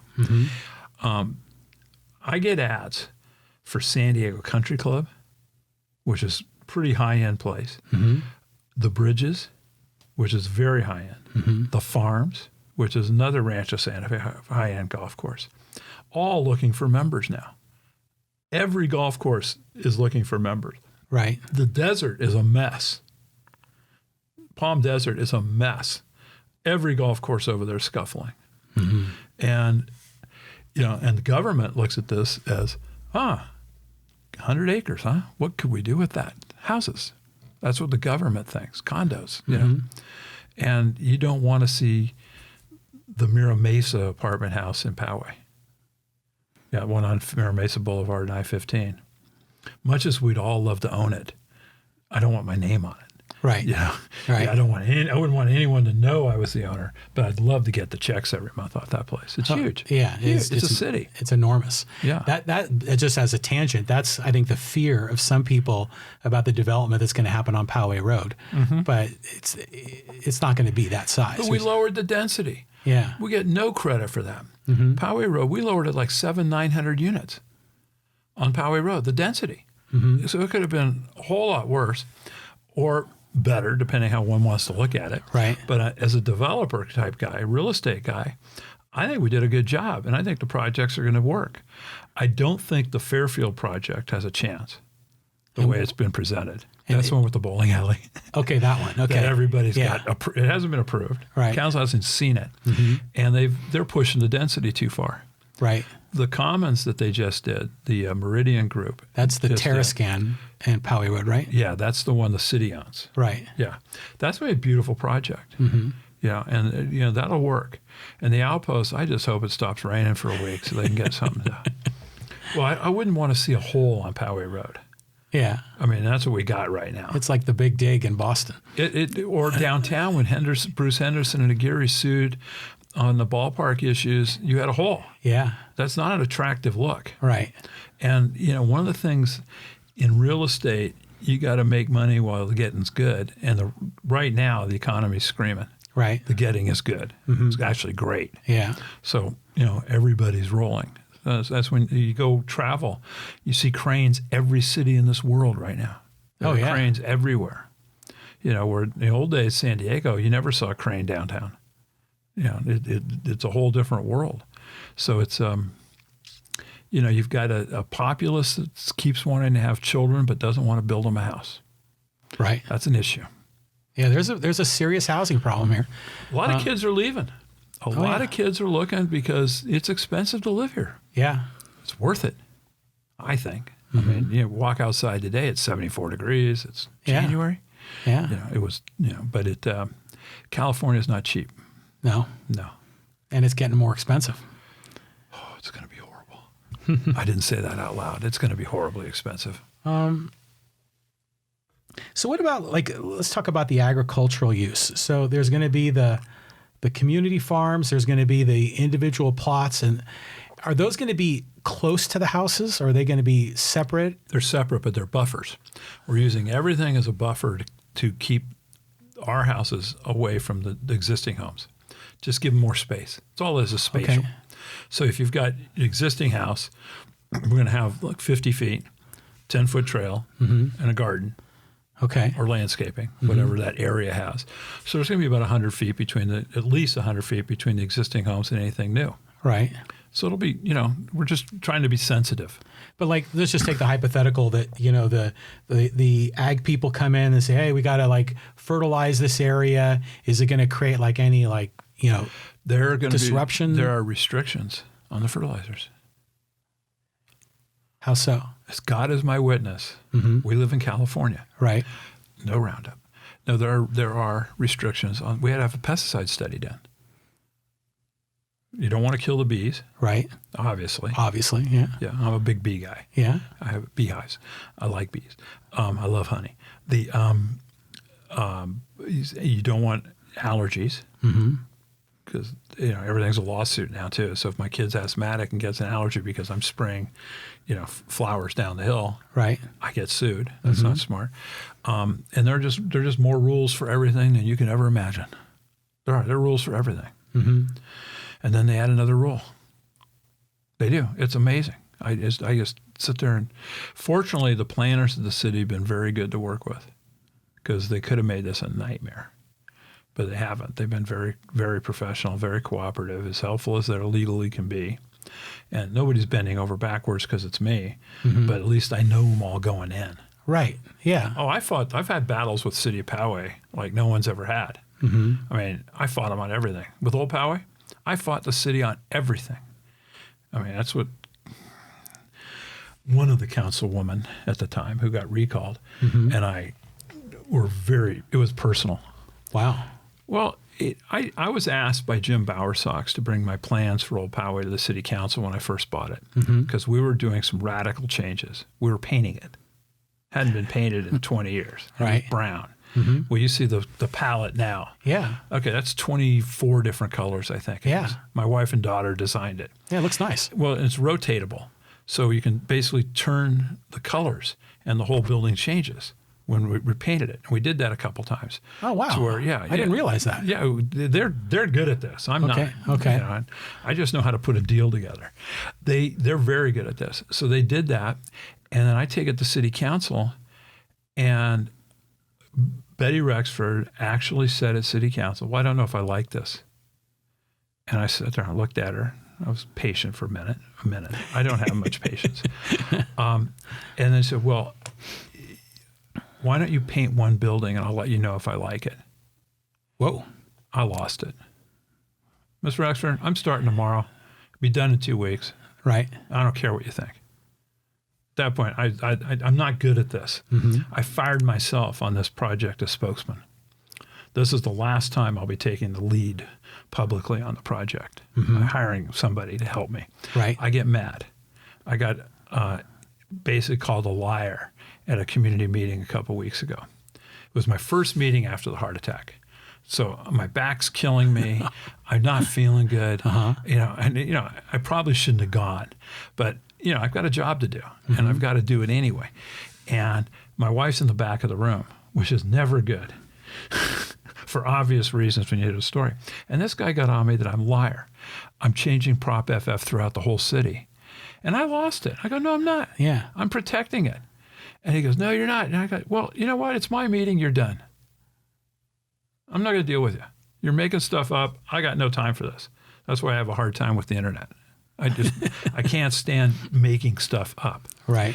And I looked at my wife and I got the look and we left. And I said, it's okay. I fired myself right after I said it because I do get emotional. I'm involved. I mean, mm-hmm. I'm passionate about the project. I like what we've done. Mm-hmm. If this gets built, I'll be very proud of it. It's going to be beautiful and it'll be a very cool place to live. And I'll get free vegetables for a while. But I don't take grief well. So like you saw me at that meeting in October. Yeah. I handled it. I thought, okay. I think you did a good job. I didn't lose it. They were firing bullets and you handled it. I let them hit me.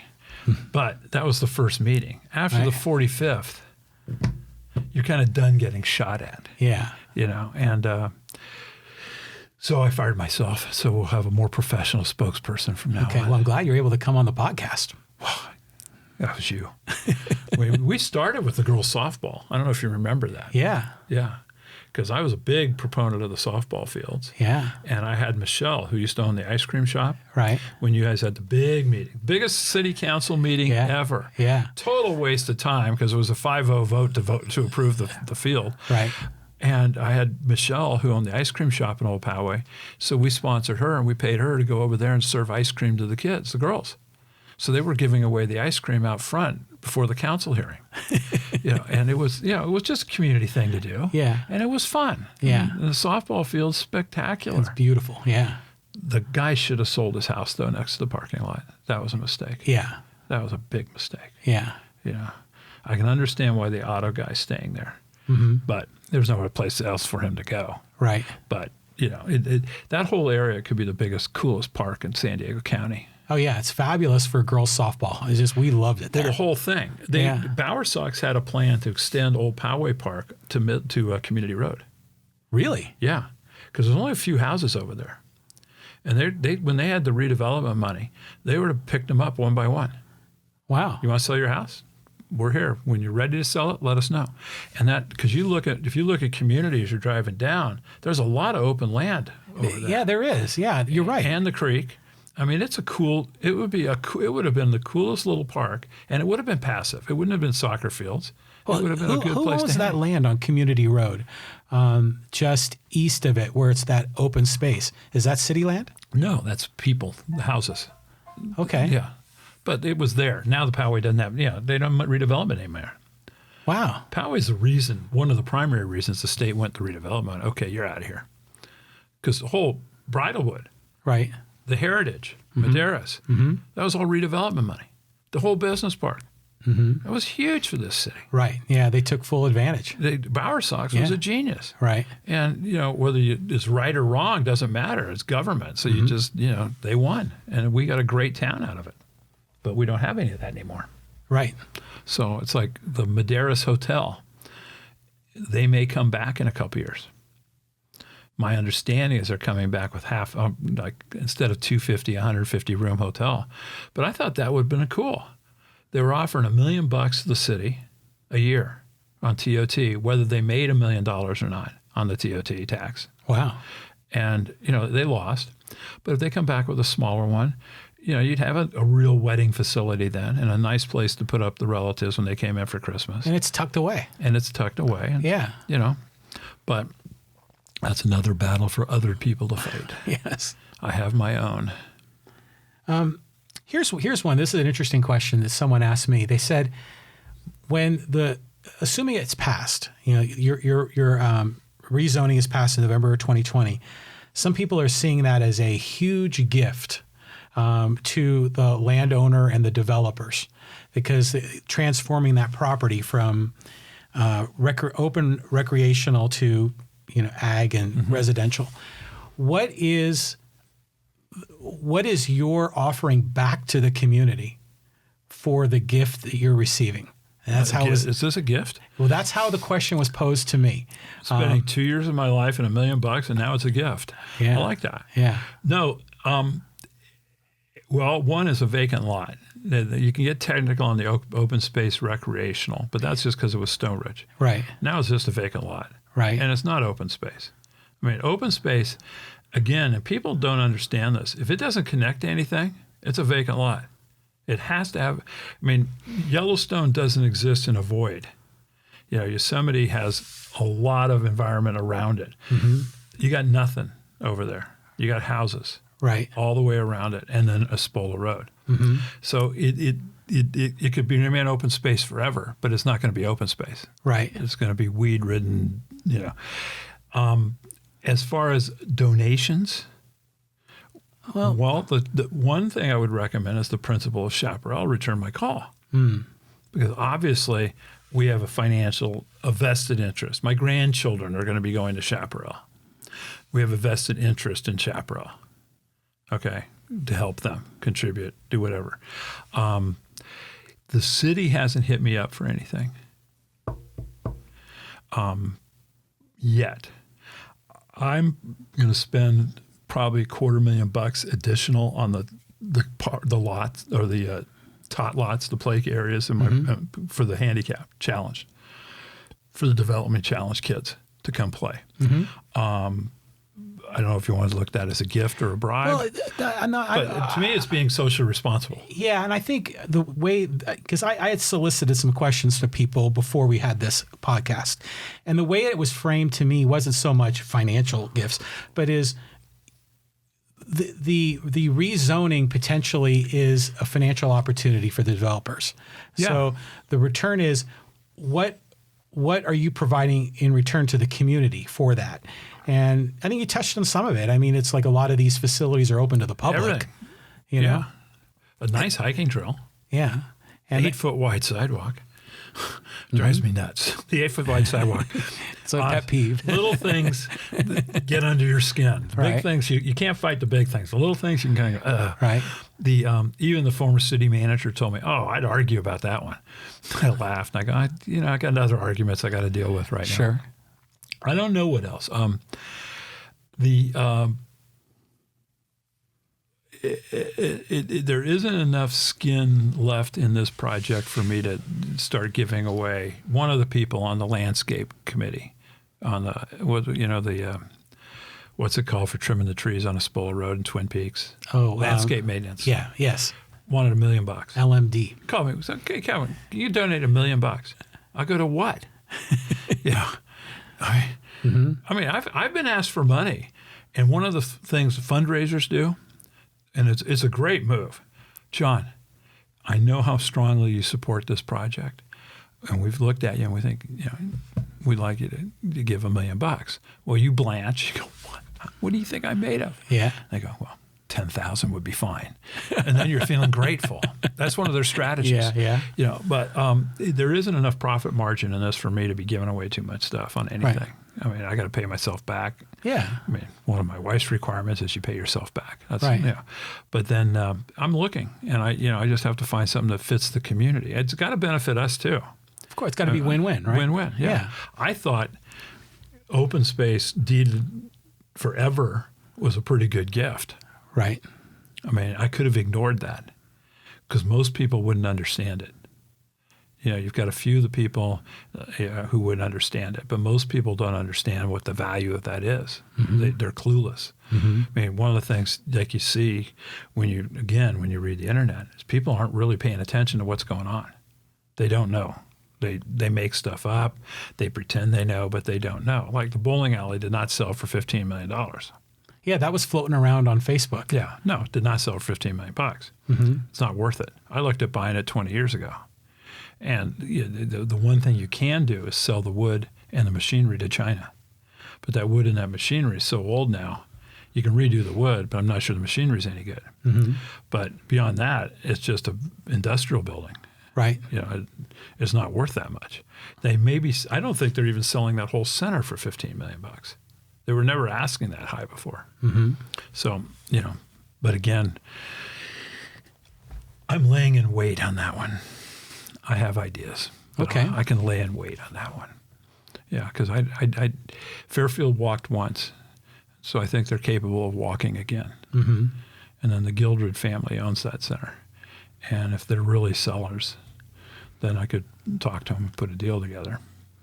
I think you have a very interesting position in all of this, not just Stoneridge, but a lot of things in Poway, because you understand the community, you understand the culture, you understand what concerns people, right or wrong. And you're in the business of real estate. You're in the business of working on these large-scale projects, that are public-private.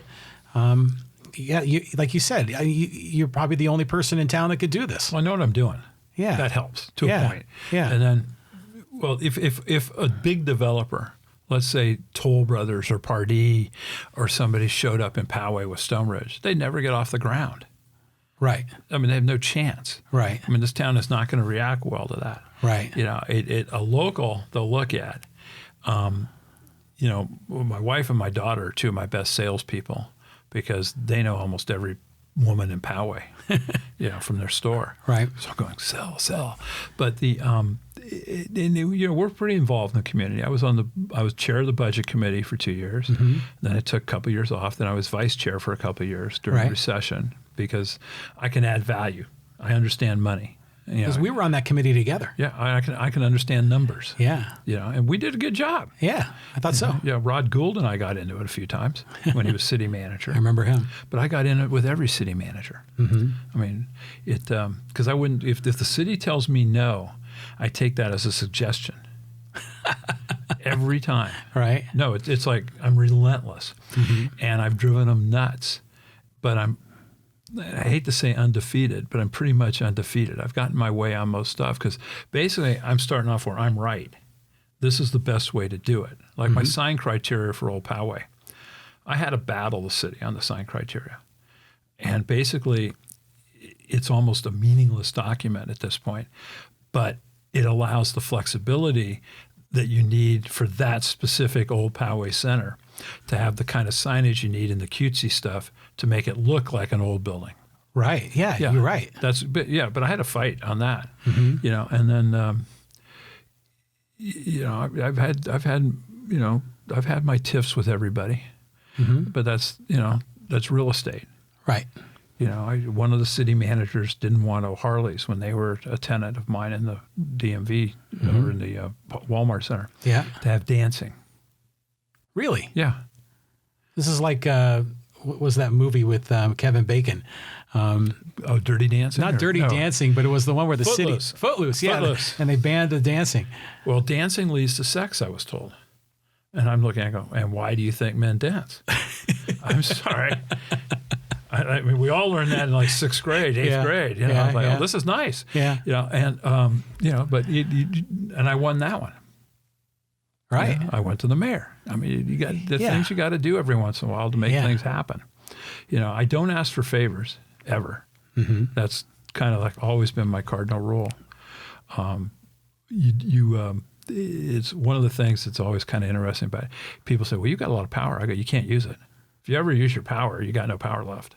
You can't abuse it. You can't. If you ask for a favor, then you owe them 100 times what they owed you. That's exactly right. And I don't believe in doing that. It's not fair. Right. I mean, there's ethical things for politicians or council people that have to deal with, and you don't want them to have to cross the line. Right. You want them to be successful. I mean, it's better for the city. It's like people that are against Voss running for the supervisor. Well, 2 Republicans are running. One of them's going to win. Okay. The supervisors have a $2 million a year slush fund they get to spend in their districts, subject to approval of the rest of the supervisors. Right. Well, our mayor will be a supervisor, and he's got a $2 million. So that's an $8 million if he only serves one term. Right. Okay, come on. We can figure out a way to get some of that into Poway. Right. He's got to spread it out. But, Pam Slater used to give it to the opera, which had nothing to do with her job. Right. But, she got to go to Geneva or somewhere, and they were happy. Right. But no, there's value in thinking forward on these things a little bit. And then Steve and I have become friends over the years. Right on. Yeah, we don't have beers together, but we get along. Yeah. I like the guy now. I mean, I went to the Carols by Candlelight for the first time. Yeah, I've never gone. Did you enjoy it? Actually, it was pretty good. Yeah. And his daughter, Anna, she's talented. She's good. I've seen her videos on Facebook, and she does a really good job. She's opening up for Willie Nelson. Yeah. And he's playing Friday night downtown. I don't know if she's here for it. Yeah, she is. But at the Balboa Theater. Yeah. Well, we should call Steve and ask him for free tickets. I like Willie. No, Anna, I mean, tell you, she's very pretty. Yeah. Great voice. Good stage presence. Yeah. Apparently a very talented writer. She got that Miranda Lambert scholarship or something. Yeah. So it's kind of, the girl's got talent. Yeah, I'm a fan. Good for her. Yeah. And the good thing is, if she's a huge success, Steve won't need to be a supervisor forever. Go do something else. Yeah, you could just be your manager or Move something. to Nashville. Yeah. No, he had a good group. I'm not a big country guy, so I don't know who these people were, but everyone else there did. They were pretty big. Okay. I didn't, but they were good, and it was a well-run production, and it's an expensive thing to put on. I see he gets criticized a lot. Joel Anderson actually sicked one of his guys on him. Scott Barnett used to be head of the San Diego Taxpayers Association, works for Anderson. Right. So he's posting about the guy giving away $1 million or whatever it is to Children's Hospital over 20 years. And he gets criticized because he didn't give away enough. Right. And he's not making money off that concert.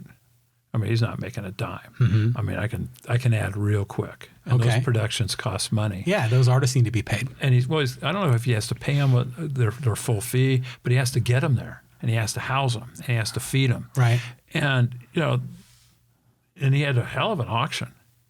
I mean, he auctioned off a trip to Africa. I mean, he had some good stuff. Yeah. Wow. And the usual, but he did he do the thing after the concert where they all go outside and Silent Night? Do Silent Night? 'Cause I heard that's really special. It's powerful. Yeah. It was very pretty. It's a good. It was cold. God, it was cold. We went on the Friday night. Friday night wasn't sold out. Saturday night is apparently a blowout sellout every year. Right. Friday night was probably 2/3 full. But that's still pretty good. Yeah, but he does it. People were taking shots at the guy, but they're not doing anything. And he's doing something. So it's like keyboard warriors. Well, participatory democracy requires more than sitting at your keyboard. Right. It requires your physical participation and study. And you read this stuff. You know what goes on. Yeah. I've contacted a few of my would-be opponents, and generally, I've turned most of them. It's an effort. You have to get through a lot of stuff to get there. You just gotta tell the story. Put the facts on the table. What do you want to do? Right. I mean, I asked one of the leaders in South Poway, okay, you want the devil you know or the devil you don't know? That's really kind of your decision at this point. Right. And it's like, that makes it hard for him. And I respect that. I mean, if you're honestly anti anything, I can respect that. I don't think you're necessarily correct, but, I'm not going to argue with you. I've had a couple women yell at me about the product. Well, you vote no. Right. But don't yell at me anymore. I'm going to keep doing what I'm going to do, and you're going to vote no. So, best I can do for you today. So, but I'm getting to know a lot of people. That's kind of interesting. That's good. Well, Poway generally very nice people. Yeah. When we walk into the meetings with the 30 to 70, 80 people, generally we walk out with 90, 95% support. Right on.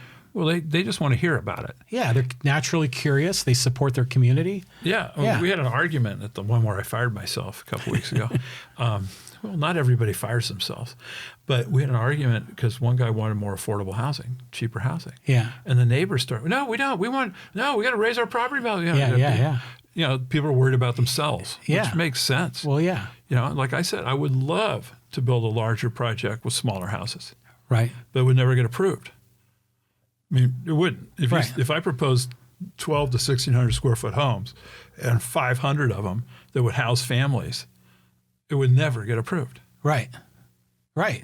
I mean, no chance. Mm-hmm. So it's, you know, I'm smart enough to know not to put my head on my own chopping block. Right. I may have anyway, but we'll find out. All you can do is find out. Are you optimistic this is going to pass? Yeah. Yeah. I am. Yeah. I may be stupid, but I get good reactions. Mm-hmm. We're not running a high-end campaign. We're going to knock on doors. So after April, or whenever we get approved, if we get approved by the council, we start walking. So the approval from the council is just to get on the ballot, Yeah. right? Well, Okay. and also they approve the project. That's right. So it's approved in advance. Yeah.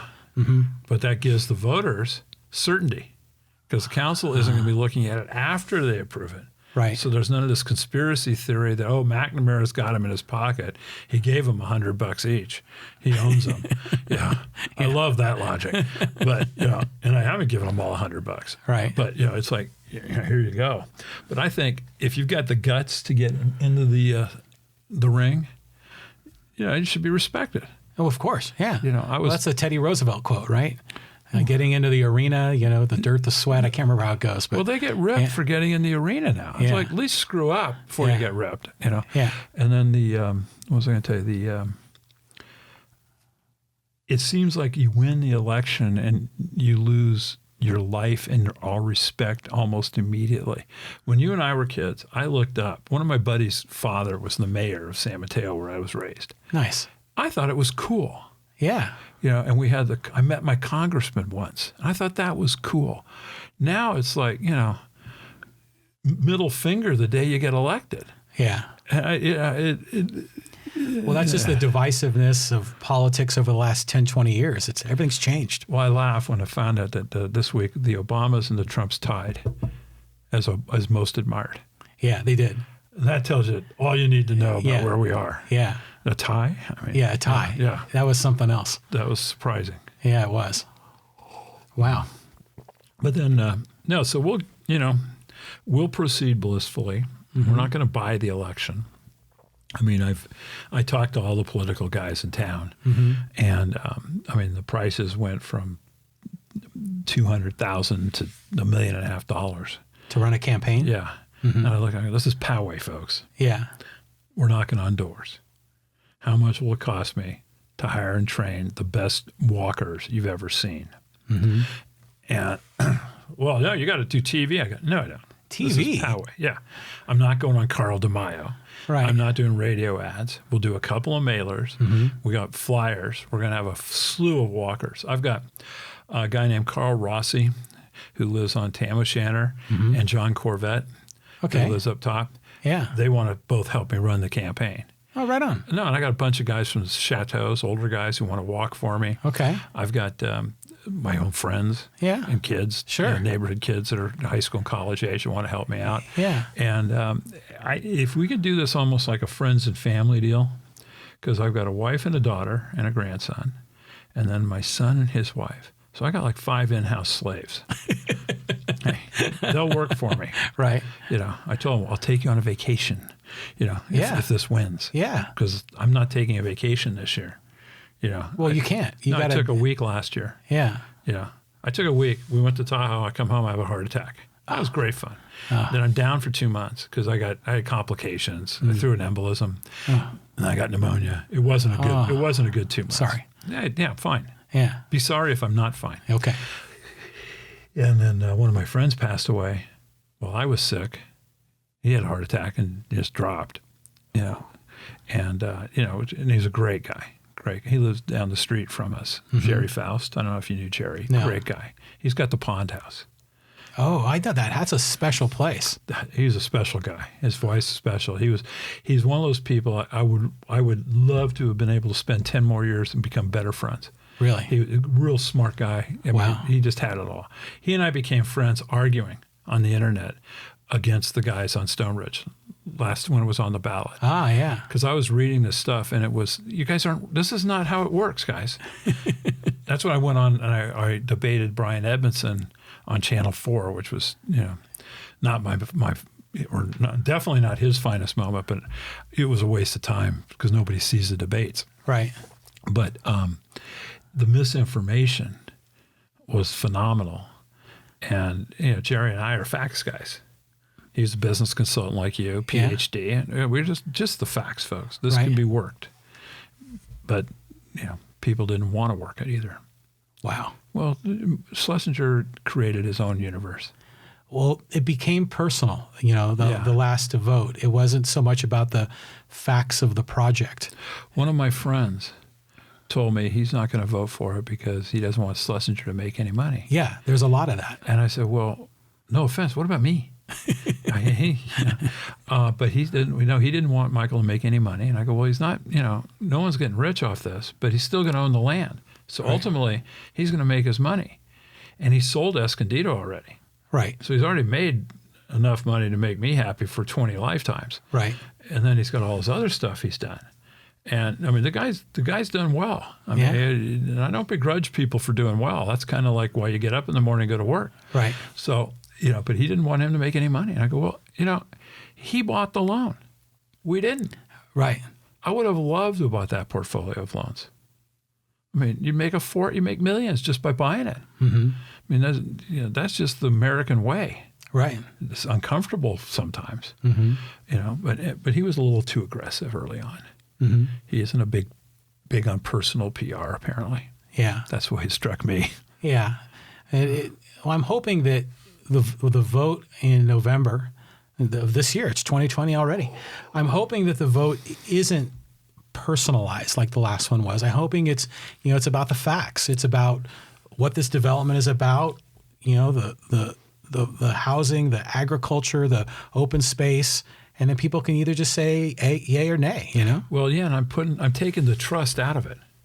Yeah, I'm the guy. So people in Poway who know me, okay, McNamara's a good guy, we can trust him, but there's no trust involved. When this is done in November, it's done. It'll be like the 10 Commandments.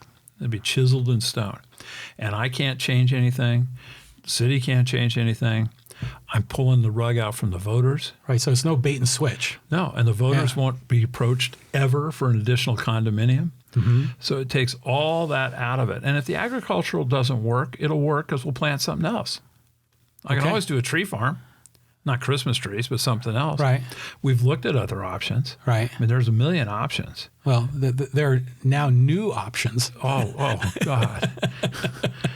There's options for everything. Yes, there are. And there's a consultant to help you find them. I'm sure there are. And there's consultants to help you do something with them. It's amazing. Mm-hmm. But the part I like the most is the community gardens. Because like with the churches and stuff, and we'll be able to help the homeless a bit, I would think. There'll be plenty of extra food. You can only eat so many tomatoes. And if the people wandering around the paths start picking the fruit, because we're having a fruit garden, fruit tree area and all that, who cares? Right. This isn't like stealing the fruit from my yard. Right. Which I understand people get mad about that. Yeah. But, if it's kids stealing my fruit, I'm fine. If it's adults, I'm not happy. Right, from your yard. Yeah. But this is out in the community it's space. Public. And help public. Yourself. Yeah. So that's the best I can offer. And, I don't know what else I can do. Mm-hmm. So we'll be knocking on doors. We'll be passing out my monarch butterflies. And when will that start, the door knocking? Probably in the summer? April. In April, right away. We're going to do April, May, June, and then take July to the middle of August off. Mm-hmm. Because Poway dies. Well, yeah. It's 95 degrees, too. Yeah. I don't want to walk in a 95 degrees. No, not at all. Lazy. But then when school comes back in August, then it's full bore up through November. Yeah, right to the finish line. But I figure a 6-week break won't hurt us. No. And there's oversaturation, too. If we hit every house twice, we've done pretty well. Yeah, that's a remarkable feat. Mayor Voss has been very successful with knocking on doors, but it takes a great deal of effort. You got to have an army. So was Dave Grush. Yeah. When he ran, he was very good at knocking on doors. Yeah. Yeah, they've got a lot easier. Well, not the mayor, but everybody else has it a lot easier now with the districts. Oh, no doubt. Oh. No doubt. Yeah, it was kind of like, I understand trying to get in sync on the campaign contribution rules and the other rules and stuff with the city council meetings to a point, but I also understand if you don't have to go to 15,000 houses now, you only have to go to 3,000 to win. You really don't need much money. True. I mean, you really don't. You're right. And the city council, it looked like they've got good candidates coming up. I know some of the guys who were interested in running. Mm-hmm. I got to tell you, in all honesty, I was very disappointed in the last election. The quality of the candidates wasn't what I was hoping for. Mm-hmm. They should have been better informed. They should have done their homework better. Hopefully they do before the next election. Mm-hmm. But it doesn't help us to have unqualified people win. Right. Right. We've got a lot. There's a lot going on in this town. Well, yeah, right now especially. Yeah. Yeah. Yeah. And so we've got to navigate. And if anything goes south on one of these projects on Poway Road, you got to have a group that's ready. Mm-hmm. So. Well, I've always said this, is that all the political candidates are welcome to be a guest on this podcast. So we get into do them good just summer. To learn. I mean, they've got to learn. I mean, there was a lot of, misinformation. One of the guys wanted a bunch of 5-acre parks. Well, you don't have 5 acres left in this town. Right. There just aren't there. So what do you got to come with a little bit better concept. Sure. I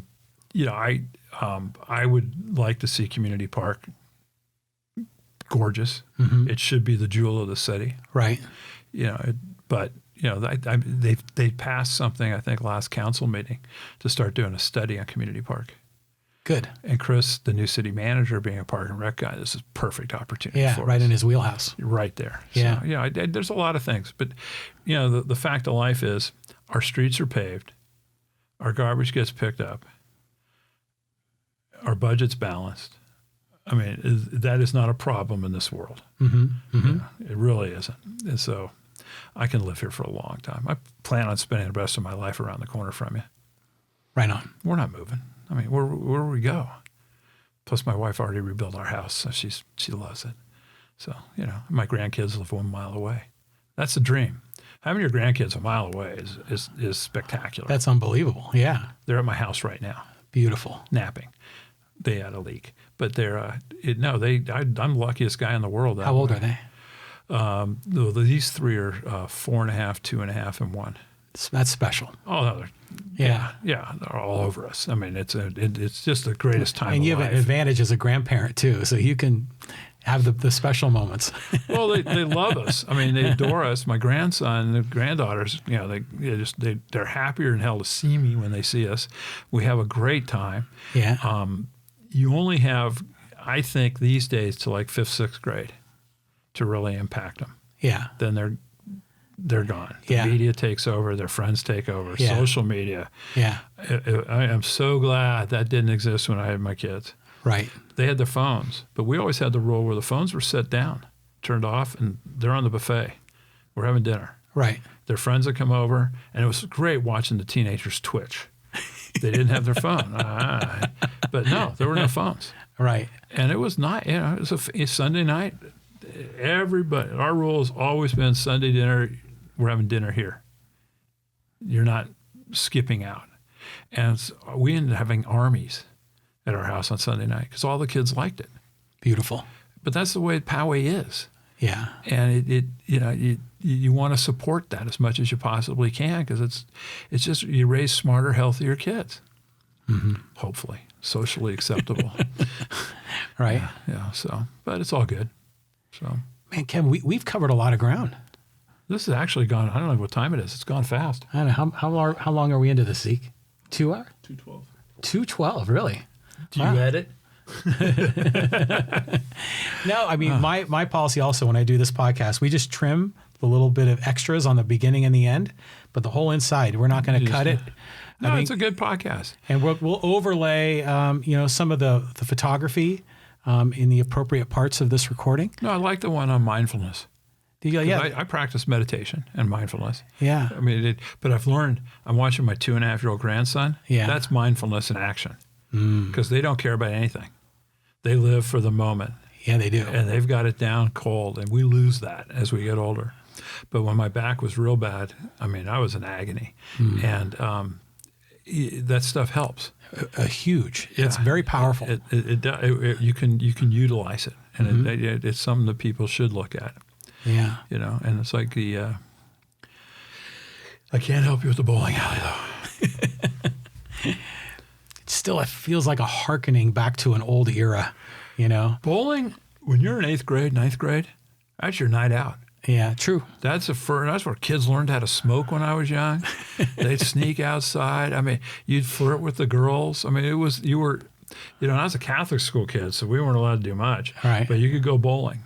9 o'clock, of course, you were home, but you still. There is nothing to do in this town for the kids. Yeah, never that's has true. been. Mm-hmm. But I hearken back when I was a teenager. There was nothing to do anywhere anyway. We used to spend Saturday night when we had cars driving around. Just cruise the El Camino. A&W root beer. Yeah, I remember that. Yeah, that was it. I mean, there was nothing else. Mm-hmm. And so adolescence is hard because there's nothing to do. And what the kids want to do, you don't want them to do. So right. Yeah, it's a tough period of life, but a bowling alley isn't going to solve the problem. It is something. Mm-hmm. But you don't have those big rec centers anymore. Malibu Grand Prix was a land bank deal. That's all they did. They utilized it so they could sell the land. Miniature golf is wonderfully good fun when you're on vacation, but you don't play it a lot. Right. It's I've looked at all that stuff. I mean, there's ways to make money on land, or to at least pay your taxes. Mm-hmm. And I even looked at doing some Rube Goldberg type things in Old Poway to make it more entertaining. Rube Goldberg, tell me, what do you mean? The butterfly lands on your microphone. The microphone falls down, hits the water glass. The water glass spills over, electrocutes you. Okay. Yeah, no, those kind of things. Okay. I even looked at putting in a train outside up on the roof. No, I'm crazy. No, I look at things differently than other people sometimes. But if they work, they're fun. Right. Yeah. And if the farm works, it'll be pretty spectacular. Yeah. Yeah, it'll be a good place to live. Well, the whole notion of this agrihood idea, it sounds interesting, and it's because of the golf industry and the way it's changing, it's becoming a trend. I'm interested to see how this rolls out. I got lucky finding the Farmscapes people, because the agrihood that I like to say I modeled it on, it doesn't exist. It was a concept in Gilbert, Arizona that doesn't work as well as this is going to work. It's bigger community, much smaller gardens, no public gardens, nothing grown for farm-to-table meals. So we're going to utilize all this. Like people say, well, what if the butterfly farm goes broke? I got 2 more acres I can plant. Yeah. I got an orchard. I got a garden. It's an educational zone. That's how we're solving these problems. Right. There'll be an educational overlay. So whatever goes on that piece of dirt, that 2 acres, will have to be related to education. That's a little bit of the give back, right? Well, it's how you control it, so you can't put the condo on it. Right. Or say it's going to be, okay, we're doing a bait and switch. Right. Because if I pull one bait and switch, it's my reputation. Right. And I live here. Right. Yeah, you do. Yeah, and I'm not going anywhere. Right. My grandkids are a mile away. Yeah, right. So yeah, I've got to, Yeah. And it's a big risk for us, but it's what I've always done. Everything I've done in business has been a big risk. Right. So it's how I live. It's why I had the heart attack probably. It's what you do. I mean, I've had friends who, they wanted to get into the business, real estate, and do the LLCs. And I said, well, the only thing I do is guarantee the loans. I can't do that. I mean, I was $50 million in debt at one point, $60 million in debt. Right. What the hell? Told the bank, what are you going to do? Take it all? Right. Good luck. Mm-hmm. But it's what you have to do when you're starting out. You have to guarantee the loans. Right. I'm going to have to guarantee some stuff on this one that's going to be pretty intense too. Sure. But, fortunately I can do it. Right. So just knock on wood that it works.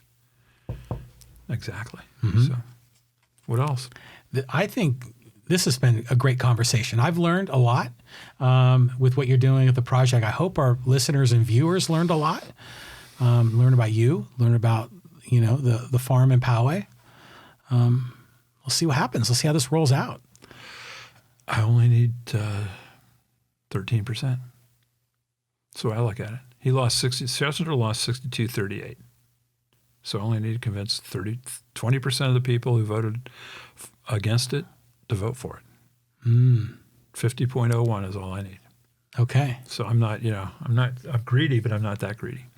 So we're just going to work it, and we're going to be knocking on every registered voter's door in Poway at least once, probably twice. That's the plan. I'll spend the money for that. Well, it's fair. You get the word out. Right. Like I told the guys, well, what do you do? I go, we're going to clip the butterfly and my business card on them. Mm-hmm. And if anybody, if the kids or the adults, whoever's out, if you ask them a question they can't answer, call Kevin, or I'll call him right now. Right. And I can answer the question. So there's not going to be any of this hyperbole, let's call it, by the walkers. Like when the petition gathers, say, "Oh, we're going to get rid of God." Yeah. No, you're not. We're not recalling God this year. Right. No, none of that. It's just going to be the facts. Yeah. So if the person at home, they're talking to the door knocker, the door knocker can't answer a question, or the door knocker says, "I want to talk to Kevin." Here's the phone. You can get you right on the phone right there. Yeah. I've published my cell number. It's on our business card that I passed out to everybody. Right. Our email is there. We're going to have the website and the Facebook presence, obviously. Sure. That'll all start in April. Right. So we're just lining up our ducks. We timed the GVCA forum for the comment period on the EIR, so everybody will get their chance to comment on the EIR. And when's that going to happen? The GVCA forum is February 23rd, Painted Rock, 4 to 6. Okay. It's a Sunday, but it's GVCA set it up, and I think Sunday afternoon in February is pretty calm. Football's over with. Spring training's just starting. Yeah. Bochy retired, so it doesn't matter anymore. You're still tight with Bruce, right? Oh yeah, he's a great buddy. He's a good man. He's a class act. He's as good a friend as you could ever ask for. And we've been friends for 35 years. Really? Yeah. So we raised our kids together. Do you think he's really retired, or is he going to come back? Both. He's actually, I think it's safe to say that the Padres made a run at him. Right. I can tell you that. Yeah. But he just retired, so he wasn't. He wants a year off, and but he's settling into the time, and he's got grandkids now too.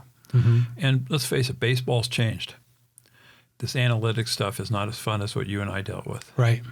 And I don't think he needs the aggravation anymore. Isn't he going to manage a team in France, like a national team? In March in Tucson. Yeah. Yeah, the French team for the World Baseball Championships. Right on. So if he gets lucky and qualifies, he'll be managing next year too.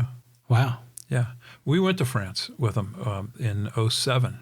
Actually, during the fires. We took off the day the fire started. Oh, my. Oh, it was funnier than hell. We got to Notre Dame Cathedral in the morning. Uh-huh. So it's 2 a.m. in San Diego, 10 o'clock in the morning in Paris. Right. Phones ring. It's Armageddon. My son's a San Diego firefighter. Yeah. So he called my daughter and Greg Bochy and said, get ready to get out. You're being evacuated. Right. What do we take? What do we do? So we told him. Yeah. 4 o'clock in the afternoon. So it's now 8 in the morning here. We're in the Louvre. We're in the room with the Mona Lisa. No cell phones. Oh, yeah. All the phones blow up. We got everything out. We've been evacuated. It's Armageddon. We don't know if the houses are still there. Okay. Let's go outside. We go outside. I think cocktails in order. We go have a cocktail. We're not coming home. We're on a 3-week trip. Right. We're going to go to, Italy and France and Italy. We weren't going home. Right. And so, we didn't know. Bruce and I would go to the internet cafes to see what was going on. And, but I come home and on my computer screen is my son and 2 other guys walking into a 130, 40-foot wall of flame in Rancho Bernardo. Wow. They helped save that 50-unit or 50 building apartment complex that they were told to get out of. And the captain says, no, we're staying. We can save these buildings. And so they did it. And my son was a probationary firefighter in 2007. Wow. So he had just been in the academy. He was, so 2 months later, he's fighting this wall of flames. And I'm going, oh, God, I'm glad it was you. Wow. Yeah. So, wow. Yeah, it's pretty intense during fire season at our house. Yeah. Well, I bet. Yeah. Oh, the poor kid. He got called up to Chico. Oh, no. Really? In September when the fires hit. So he drove the truck up. He's an engineer now. So he drove the truck all the way to Chico. That was the Paradise Fire, right? Yeah. Oh, no, that was this year. No, this year. This September. Paradise was last year. Okay. I'm getting confused. Yeah. This was the one up Sonoma, Santa Rosa. This fall. Okay. And that was the morning I had the heart attack. So he ended up driving. He called, found out they were keeping me. So usually now if you get a stent in, they send you home. They were keeping me in ICU for a couple of days because I had these other issues. So he drives home. He gets relieved. Somebody had to drive up from San Diego to relieve him so he could come home. Drives all night that night to get home to be with Mom. Yeah. I felt so bad. Oh. And I'm laying there in morphine. What are you going to do? Yeah. I'm not getting up. So, but he's done really well. I mean, all my kids have, so we've been lucky. That's great. Yeah. That's all you can ask for. And now I got grandkids. That's special. You got any yet? No.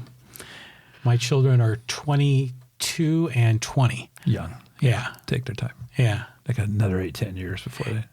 Yeah. No, but they're good little kids. Right on. They're a lot of fun. And we had a great Christmas. So it's all good. I really enjoyed this conversation. Well, we could have had a beer. Chicken Charlie's. They have a full bar, man. We could have martinis. Oreos. Yeah. Oh, yeah. Fried Oreos. All right. Yeah. No. We're going to Donutopia. Where is that, Donutopia? LA Fitness Center. Oh, down. Okay, I know. Oh, yeah. You know where Brewski's used to be? Yeah. Right the next building. Okay, because I see people talking about that place. I don't. We take the grandkids maybe twice a month over to the RB and pick them. They get 6 donut holes and they're happy. So I'm not a big donut guy anymore. Something happens as you get older. Yeah. They cling. They're not part of my diet. Right. Yeah. But no, it's always, we used to do that in Penasquitos too. Bruce was involved because we were all neighbors on this one block, and all the fathers every Saturday morning, we took all the kids to the donut store, Holly's Donuts in Penasquitos. Then we take them to a park. We were heroes. Our wives loved us because they had all Saturday morning. Yeah. And the kids loved you too. Yeah, the kids, we're having coffee. Yeah. We're sitting on a park bench, doing guy talk. Right. And the kids are traipsing through the park, running off their sugar from their donut high. And, but all those kids turned out, they all had good parents and they all turned out to be good kids. Awesome. That's why you do this. Right. Yeah. But I've highly recommended to the young fathers that you do donuts on Saturdays. And then family dinners on Sundays. No, that's a requirement in life. Yeah. Well, it's the only way to hold it together. Right. You got to have some anchor or it doesn't work. Right. Yeah. So it works if you do it right. And no cell phones at the table. Okay. Just to watch your teenage daughter twitch. Oh, they can't. It's so sad. They can't breathe without looking at a cell phone anymore. Yeah. No, so if you make them put them on the buffet, well, Billy's going to call me. Well, Billy can wait 5 minutes. Yeah. Yeah. It's pretty funny. But you can do it. There's ways to do everything. But we'd have hikes. The Boy Scouts could do their 5-mile hike at Stoneridge next couple of years. Yeah. Poor guys. Up and down those hills twice. That's 7 miles this year, boys. But, we all did that. Are you a Boy Scout? No. Oh, Boy Scouts were fun. But we had to do the 5-mile hike. But, all right. Well, Kevin, thanks for joining us. I think I've emptied out my brain. We got to know you better. I think our viewers and listeners got to really know you and learn a lot about the project. Well, Stephen Stone, he was pretty funny. Stephen Stone is a guy, he's head of GVCA. Yeah. I will never play poker with. He's a great poker player. Right. Face, just doesn't give. I mean, he's very bright, very smart guy, good guy. But he called me. We were talking one day. He goes, I don't understand why these people who think you're in Schlesinger's pocket. He goes, because the more I've gotten to know you, the more I understand that you aren't in anybody's pocket. I go, no, Right. I'm not that kind of guy. I'll tell you the truth. It might hurt me, but I'll tell you the truth. And, 19 years of Catholic school. So that does it too. Yes, it does. Catholic guilt's the worst. So, no, it was pretty funny. But people do think I'm in Schlesinger's pocket, and I kind of laugh at that because he's got nothing to do with this project. He's just if it gets passed, he'll get paid. Right. If it doesn't get passed, he'll get it back. Right. And I'm not sure he really wants it back, but he's not going to sell it. Like you said, he's perfectly capable of running you over. Yeah. So, and no reason for him to sell it. It's 117 acres in the middle of San Diego County. That's developable land, whether people ever vote on it or not. I mean, if the state pulls the FF out, then what does the city do? But I tend to think you can trust the council to make the right decisions. Poway City Councils have always been they've had certain weaknesses, let's say, from some members of the council, but the councils have done a good job. And they are watched in this town. Oh, very much so. Yeah. And I think I think they'll continue to do a good job. And as a voter, my street gets paved, it gets cleaned, my garbage gets picked up, my water's good. I got no complaints. Right. That's and the school system's the school system. And hopefully we can all find a way to support it again. And it hasn't done itself any favors the last few years though. No. Which is too bad. Really too bad. And school boards though, and I've told this to the school board. Mark Twain once said, God created idiots, then he created school boards. and it get very political and very, it's kids. Yeah. But, kids, here's the book, read it. Right. But like at Poway High now, if you cut class, there's no real penalty. If you don't do your homework, there's no real penalty. They don't have detention anymore, I don't think. I don't know. But when I went to high school, detention was not pretty. No. No. Well, especially in a Catholic school. Well, yeah. And if you got in trouble, you go to the coaches. They always turn the boys over to the coaches. I went to Boys Catholic High School. Sarah High. Sarah High, yeah. Home of Tom Brady, Barry Bonds. Lynn Swan. And Tom McBreen, Olympic world record holding the 400-meter freestyle. Really? Okay, I didn't know that. I swam with him. So he's a friend of mine. He was good. Lynn Swan was a friend of mine in high school. He's a good guy. Yeah. Mike Bone, actually, the new AD, he used to belong at USC. Yeah. He used to belong to Stoneridge. His son and my boy played golf together, and we became good buddies. Didn't Mike Bone do something at San Diego State? Yeah, he was the AD at State. Yeah, that's how I got to know him. Great guy.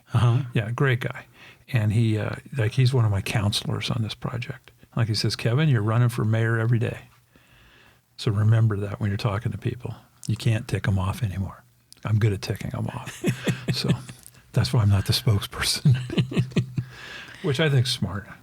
I can read the room better if I'm not having to focus on your questions. Yeah. I can see what's going on over here and here and watch and know who to talk to after the meetings. That's smart. Well, it's important. I want to put out any fires as quickly as I can because I'm going to have opposition. Oh, yeah, of course. Yeah, I just don't know if there's going to be moneyed opposition or just no. And no's not a good enough answer on this one. I don't know what the GVCA is going to do, but I told them going in, no neutrality. That doesn't do this city any good. You need them to take a stand. One way or another. Right. If you want to say no, totally understand. I've lived here 22 years, 23 years now. I understand how GVCA works, but you're in or you're out on this one. And I think they've agreed to they'll take a stand. Good. Yeah. Good. Because they have to represent the community, and they've got to essentially endorse it. They've got a skill set. They can read the EIR. Yeah. They can ask me any questions they want. Roger Basinger, he's our architect. Yeah. He lives up above you, up on top of the hill up here. Okay. In Poway. Walter Musial, the traffic consultant you talked to, he's he lives up on top of Martin Coit. Right. Now, I've hired as many Poway people as I can. Good. Because, you got to understand this town. This is not Del Mar. Right. It's not San Diego or Penasquitos or Sabre Springs even. It's got its own unique way of thinking, and you've got to respect that. And so, but it's like, too, and I think it's fair for me to say this. Hey, Nona, I wondered where you went. I had you contact my consultants directly yourself. Yeah, I did. Yeah, well, I'm an open book on this project. Yeah, you are. You can't do anything in Poway without being an open book. That's right. You know, it's like I've told a city manager the other day, talk to the bank that has the bank owns that Matadi land project. Right. And just tell them to give it to you. Yeah, they're never going to build anything on it. So why have this festering boil, you know, that just incites people in South Poway for absolutely no good reason, because nothing's going to happen on it. Get it? You know, like we gave 80 acres on the Gate Drive to the city last year as open space. That's right. I remember seeing that. Yeah. You know, we weren't going to be able to build houses on it, you know, so it was like, here, you know, and it made sense. You know, the partners get a write-off, and the city gets 80 acres that they needed. They can put trails on. They're putting a trail, connecting their trails through it. So it's a win for everybody. That's right. You know, and the guy who originally bought it just kind of made a small mistake. But that happens in real estate. Right. They're making a bet. Sometimes their bet doesn't pay off. I like smart bets, sir. I think this is a smart bet I made. I think so. Because the condition of the property is so bad and it's so ugly. I mean, it's a blight in Poway now. Yeah, it is. And then if I can just convince, you know, I'm targeting South Poway because they were pretty heavy against it last time. And they're feeling threatened right now because of Poway Road. You know, like, oh my God, what are you doing to us? But, you know, the traffic is traffic, and traffic isn't going to be any worse than it is today. There are ways to improve things over time. And newness, you know, like the Ford dealer looked pretty good when he came out of the ground and built that new building. It was kind of nice having something new. Right. You know, and so we'll hopefully the projects will, at least the first two will succeed. And then you can wait on the third. Right. Yeah. That's going to be, it'll be very interesting to see how Poway Road rolls out over the next 5 years. Could be exciting. Could be. Yeah. Yeah. I don't think it'll be bad, but it could be exciting. And that could be potentially right in parallel with what you're doing. Except we're 5 miles away, and, you know, people, I mean, it's amazing how our neighborhood doesn't go down to Poway Road very much. It shocks my wife that people don't go to Midland. She's got more people on her mailing list from Ramona than she does from North Poway. Really? Yeah, she was going over it because they had to take down 22 Christmas trees this week and do inventory, and then reset up the store for next week because they open up Tuesday again. Right. So I mean, you know, they're busy women right now. Yeah. And she was going over her mailing list, and she was just shocked. Yeah, but it's just how I don't know where people go anymore because I don't shop. You know, I don't know about you, but I don't go anywhere. You just click and... No, I don't even do that. Okay. No, I don't. Madeiras occasionally. I'll go over there to hit balls and I'll have sales on golf shirts. Right. Costco. I'm big on Kirkland. Yeah. Big time. I have Kirkland socks, underwear, jeans, shirt. I'm wearing Kirkland right now. Everything's Kirkland. Yeah. And like the golf shirts, they last one summer. Well, that's all a golf shirt lasts you anyway. Right. Especially here when it's so hot. You can't ever get the stains out. So it's like, you know, I'm cheap, but I'm also not fashionable. As you can tell, I'm not a fashionista. It drives some people nuts. You wear jeans every day? I go, yeah. Why? There's no decisions to be made. It's one less thing I have to think about. I put on my, you know, like during the summer, it's shorts, T-shirt, and bare feet. Right on. Oh, when I worked out of the house, God, it was fun. It was so much fun. Because we had this little office with a fireplace. So it was like this type of weather. I'd have a wood fire going in my office. Oh, beautiful. Had TV. Yeah. I'm on the phone. My friend's going, have you even brushed your teeth yet today? I go, yeah. Have you taken a shower? No. What are you wearing? Shorts, T-shirt, bare feet. What are you putting? I go, I'm putting a deal together. They still had their ties on. Right on. Yeah, so it was fun. But, you know, we've been lucky. Good for you. So, well, hey, thanks, Kevin. John. Thanks I for being here. appreciate it. Yeah. I really do. And 100th. Number 100. That's an accomplishment all on its own. I think so. Yeah. No, it really is. It's very cool, and you're doing a service to the community that more people. I mean, I know an hour's too long to sit and people they'll fast forward. Right. But you've had some interesting people on this that had different perspectives on things, and Poway, Poway's our town. That makes it important. Mm-hmm. And it's a small little town. Right. I mean, it may be 45,000 people, but it's a small town. And everybody pretty much knows what's going on if they pay attention. And you're filling in the holes, which are important. And especially with these council people. They can't just sit here and rant with you because you know enough to get back and ask them real questions. Mm-hmm. So they have to, hopefully they get prepared. Because, if I know they're after Kaylin. Oh, yeah, they are. Yeah. Oh, yeah. Mm-hmm. But she's actually doing a pretty good job. Mm-hmm. And she stepped up on the water thing. She was very publicly engaged on social media. Yes. And I thought that was good because sometimes our council members are a little bit, I don't know what's calculating on how they engage with people on social media. Old. We don't know social media. Okay. You got there to you think go. about it. That council's old. Yeah, you're right. I think Steve's the youngest one. Kaylin's the youngest one, but then Steve's the youngest guy in the council. Right. That's and as time goes on, I think somebody will run for Dave's seat. Right. In a couple of years. I know a couple of guys who want to run for John's seat. Mm-hmm. And they're sharp. Good. Barry, I don't know if he's going to run again or not yet, but he's got this guy Phil Factor running against him. Right. But Phil's got a big learning curve still ahead of him. Yeah, he does. Yeah. He tried on the food deal. He tried. Mm-hmm. But it was kind of a conflict with the Chambers deal, and Yeah. But he tried, Yeah, and he's running for office, so a candidate's got to try everything they can. That's right. But I did hear from the waitresses that people were spending money and tipping big. Yeah, that's good. That's cool. That's the kind of town we are, though. Yeah, you're right. And we don't whine. We just fix it and move on. Right. And that's cool. Mm-hmm. Yeah. So hopefully we continue that. I think we will, and at the farm. We can do maybe a live podcast from the farm at some point During construction. Yeah, we should. That'd be a lot of fun. That'll be episode maybe 200 or 300. We have to dynamite the rocks.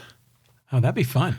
Yeah, but they don't make as much. We had a consultant for that too. A dynamite consultant? And a noise consultant just for the dynamite. Really? But what they do is they bore holes. And it's small charges. Right. And they crack. Well, this is like the miners. They crack. They don't blow them up. I kind of was hoping we'd be blowing stuff up. But I wanted to see a 4th of July party in Poway. Yeah. You know how many guys would show up if I said, we're going to be blowing up the rocks at Stoneridge? Oh, yeah. That'd be fun. It'd be a party. But no, we're just going to crack them. But then I'm actually talking to some of the rock companies. Is there a way you guys can haul these things out of here when it's time? Because they're big. They might be too big. I don't know. Mm-hmm. But it's kind of like the trees. I hate to see them die. There was one magnolia that was a specimen on the main drive. Beautiful tree. Beautiful tree. But some guy had to get his spray paint, and he... Really? Yeah. The obscenity on the trunk.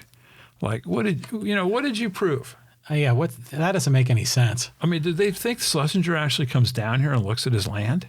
Oh, it was like someone trying to tell off Schlesinger? Yeah. It was not just some the F punk, word. The F word. No, it was a man. It was not a punk's writing. This was an adult who wrote on that tree. Really? Yeah. And I just, that stuff bothers me. Yeah, that's just... Beautiful magnolia tree. Come on. Yeah. And then, but that place is a mess. I saw pictures of the clubhouse and the pool and graffiti and... Oh, it's a mess. Yeah, it is. No, that clubhouse, I mean, but we're going to drone it again. Drone's one of my best ads. Take a look at this on YouTube, folks. Yeah. I mean, this is what it looks like. Do you know Robin Mueller? Yeah. So he has like a little drone business for real estate. Does he? And he recently posted on South Poway Votes the drone over the outpost. The outpost, I saw that. And then your other project, the special needs project. Oh, Villa de Vida. Villa de Vida. I can always never quite say that. No, that was a good project. That was a fun one to work on. Yeah.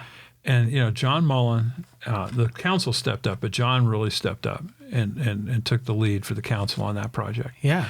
And Diane Jacobs stepped up, and Steve stepped up. Yeah. And, we got something that hasn't ever been done in this county done.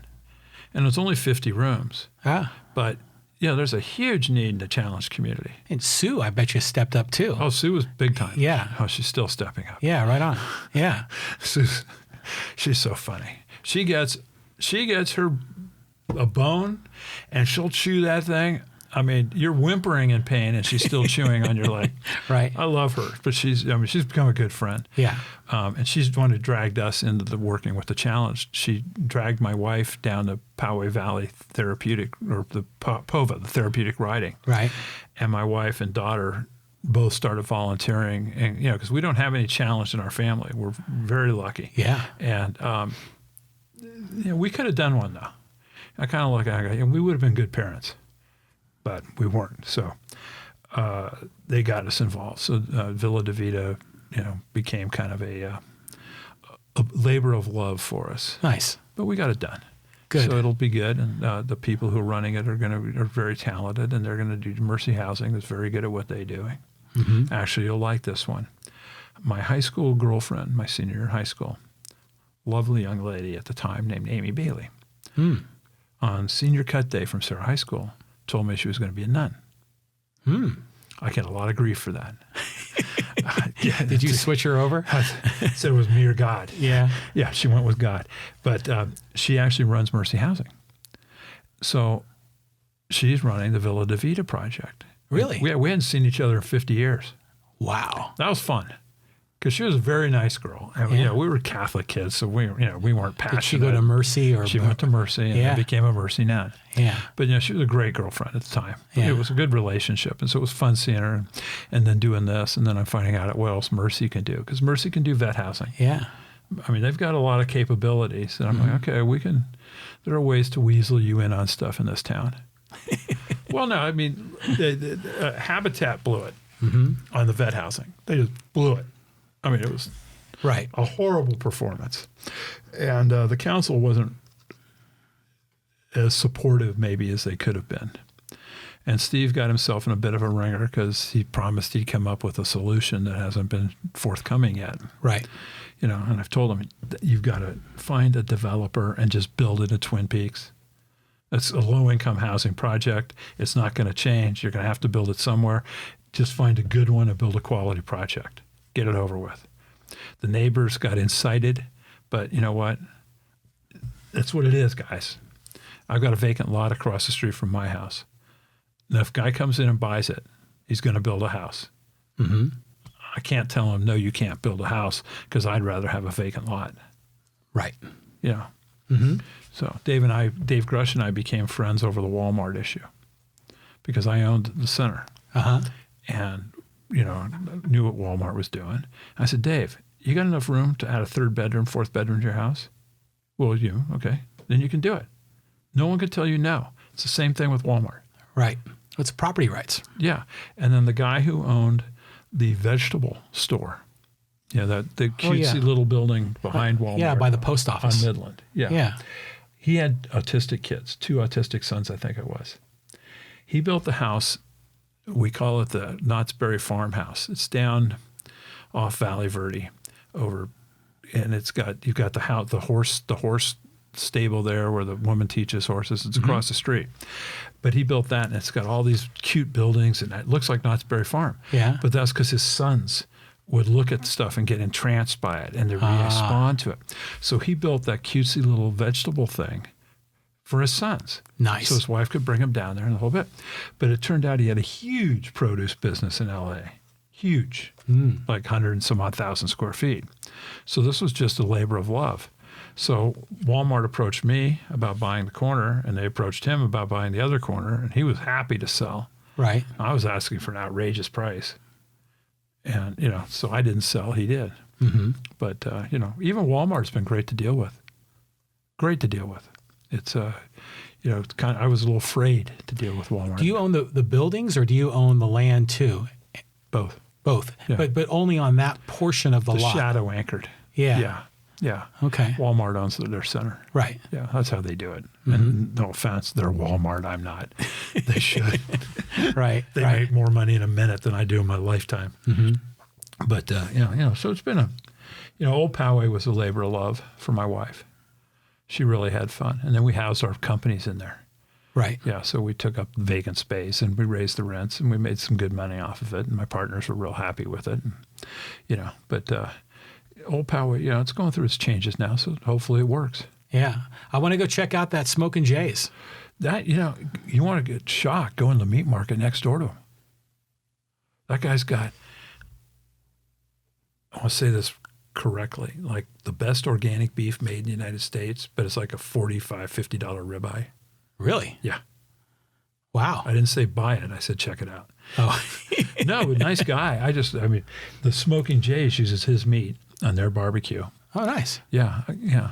But, I used to have the ranch in Montana, so I understand cattle. Right. So I was checking out, going, what the heck? Because I looked at buying the fancy cows, Wagyu, but it's a big fraud. It's a big fraud. You take your Wagyu bull and you breed it with an Angus heifer. Great. Right. You've got a golden doodle. Yeah. But they say it's better meat, and it's really not. So it's just meat. But they got some stuff going on down there. So hopefully it works for them. Good. It's real estate. You never know. Wow. We need to wrap this up, man. We've been going. I'm going to release thousands of monarch butterflies in your yard. Yeah, this is going to be great. There was a monarch butterfly deal was going on like about a year ago, remember? Painted ladies. Is that what they were? That's the swarms. Yeah. Hundreds of thousands. Yeah. Yeah. Those were painted ladies. Those are the little moth-like ones. Right. This and swallowtails are God's gift to the world. These are the ones that hang from the eucalyptus trees in Pacific Grove in Mexico. They used to have hundreds of thousands of them hanging from the trees. Really? Oh, it's the prettiest thing you've ever seen. I mean, monarch on top of monarch.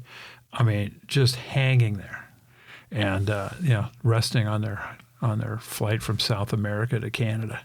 Oh my God. They're a tough little bug. Yeah. Yeah. Is there a potential that they could they'll leave the property, right? They're going to be all over town. They're free range. The ones that get out are free range. Right. We have beehives at our ranch. We used to have beehives, and I guess I sold it in June. So the guy who hasn't, he has beehives now, and I used to laugh because we'd label them every year, from our free range bees. That's what we called them. That's funny. Yeah, and it's great honey. Oh, I'll bet. Well, Montana clover. Beautiful. Yeah. So, but it, oh well, you don't have many butterflies in Montana though. It's too cold. I was just there in September. You were in Bozeman. Bozeman and Butte. I have a family history in Butte. I have relatives buried in Butte. Yeah, as do I. All the guys came from Ireland. Yes. And they worked in the mines, and then they moved to San Francisco. Where's do you know where your grandparents are from? They're from, Munster and Cork. Okay, yeah, we're Mayo and Alahis, where the copper mine was in Ireland, southeast or southwest corner. Yeah. Yeah. Yeah. And that's where my grandfather, my mom's side, came from. And so he comes all the way over here and he ends up in Butte, and he gets sick. And then they opened up the reservation lands on northwest Montana because they're trying to populate the state. Right. So the miners went over there, the Germans, the Mormons, and the Catholics, the Irish, and they all had black lung. Yeah. And then they went to Canada to mine because they thought it was a better ventilation. Right. And then he died on what used to be the front porch of the house, the back porch of the house. Wow. He had to sleep outside because he couldn't breathe. Wow. And he hand dug 186-foot deep well. Whoa. This is when men were men. Wow. This is not me. This was my grandfather. Wow. 186 foot by hand with a 6-year-old kid on a mule hauling up the buckets of dirt. Holy crap. These guys were tough. Yeah. Yeah. Different world. Yeah. Yeah. Thank God. Yeah. So, right. But so I haven't been there yet, but I'll go someday. Yeah. It was something. It was an interesting trip. I enjoyed it. But yeah. I've been to Butte and had a beer. I've been to Alahis. Butte's a cool town. It is. Butte has the biggest St. Patrick's Day in the country. Oh, I believe One it. of them. It's huge. Yeah, it's a huge Irish history there. And then, yeah, my relatives are buried at St. Patrick's Cemetery. We're in the same hole. And University of Montana teaches Gaelic. They do, really? Yes. Cool. No, it's a very Irish state still. It's pretty. You don't think of Montana like that, Right. Yeah, but it is the last great place. It really is, except for the damn Californians are going up there, and it's just Bozeman. They're going to destroy it. Bozeman's a special town. The downtown there reminded me of downtown San Luis Obispo. Which is kind It's of trendy, hip, yeah, patio restaurants, which I'm hoping for Poway Road. yeah. Like if you go to any of the coastal towns here now, they've all revamped their downtowns over the last 10 years. Mm-hmm. They're cooler. Yeah, they are. They're prettier. Yeah, And I don't think it would hurt Poway to have a little cool and a little pretty. I agree. I mean, it would, let alone a couple decent restaurants. I mean, we have Villa Capri. That's like the best one in town. Yeah, that's like a hidden gem, It is. And then you got Kaminsky's. Yeah. And Mainstream. And there just there isn't a lot of fine dining or the Frank Goes. Is that the one on the east end of Poway Road, the breakfast lunch place? Yeah, I don't know. That's the new one. Okay. It's pretty good. I mean, really good. And then you got the Hamburger Factory, which is a staple. Right. Madera stopped having their Wednesday night dinners. Really? Yeah. Mm. But no one knew this Madera's was public. That was their problem. Mm. Yeah. But they used to have good hamburger nights. But the Poway could use a little upgrading. Yeah, for sure. Mm-hmm. For sure. And then more options, right? But one of the problems they're going to have is the guys on Poway Road think their land's now worth a fortune. And the economics, it's worth what it's worth. That's all. Mm-hmm. And there's nothing, you can't, like $15 million bowling alley, no. Right. But I understand how that works. Mm-hmm. And then the rest of it, hopefully, the wood pile, but the wood guy thinks is worth 5 times more than it's worth. Yeah, and the heavy equipment rental guy, and so hopefully we'll see some changes. Well, a lot of these guys inherited the land, so they don't care. It's right. Yeah, or they're waiting to inherit the land. That's the bad part. So, all right, man. Thanks. Kevin, thank you. Good luck to you, Merv. Thanks. All right. I call John the Merv Griffin of Poway. For that's a major compliment, and San Mateo boy. He is a San Mateo guy, and like a big game show creator, producer, and worth billions, wasn't he? Jeopardy and Wheel of Fortune. He sold Jeopardy and Wheel of Fortune for $250 million in 1977. Really? Yeah. Wow. Well, real money. You call me Merv Griffin. That's a huge compliment. He was a very nice man. Mm-hmm. He was a very nice man, and he would care about people, which kind of surprised me because he hung out with the first string. No, he and Ronald Reagan were good friends. Yeah, I mean, and he was a pallbearer for him, I think. Yeah. No, he was big time, and he treated people well, which not everybody who's big time does. Right on. Yeah, I've been lucky meeting people like that in my life. Yeah, they teach you things. Mm-hmm. Whether you learn them at the moment or not, it's optional, but osmosis helps. All right. Well, Nona, you ready to go? On this Merv Griffin comment, we're going to wrap this up. This is John Riley for the John Riley Project. Kevin McNamara, thanks for joining us. And we'll see you folks later. Bye-bye.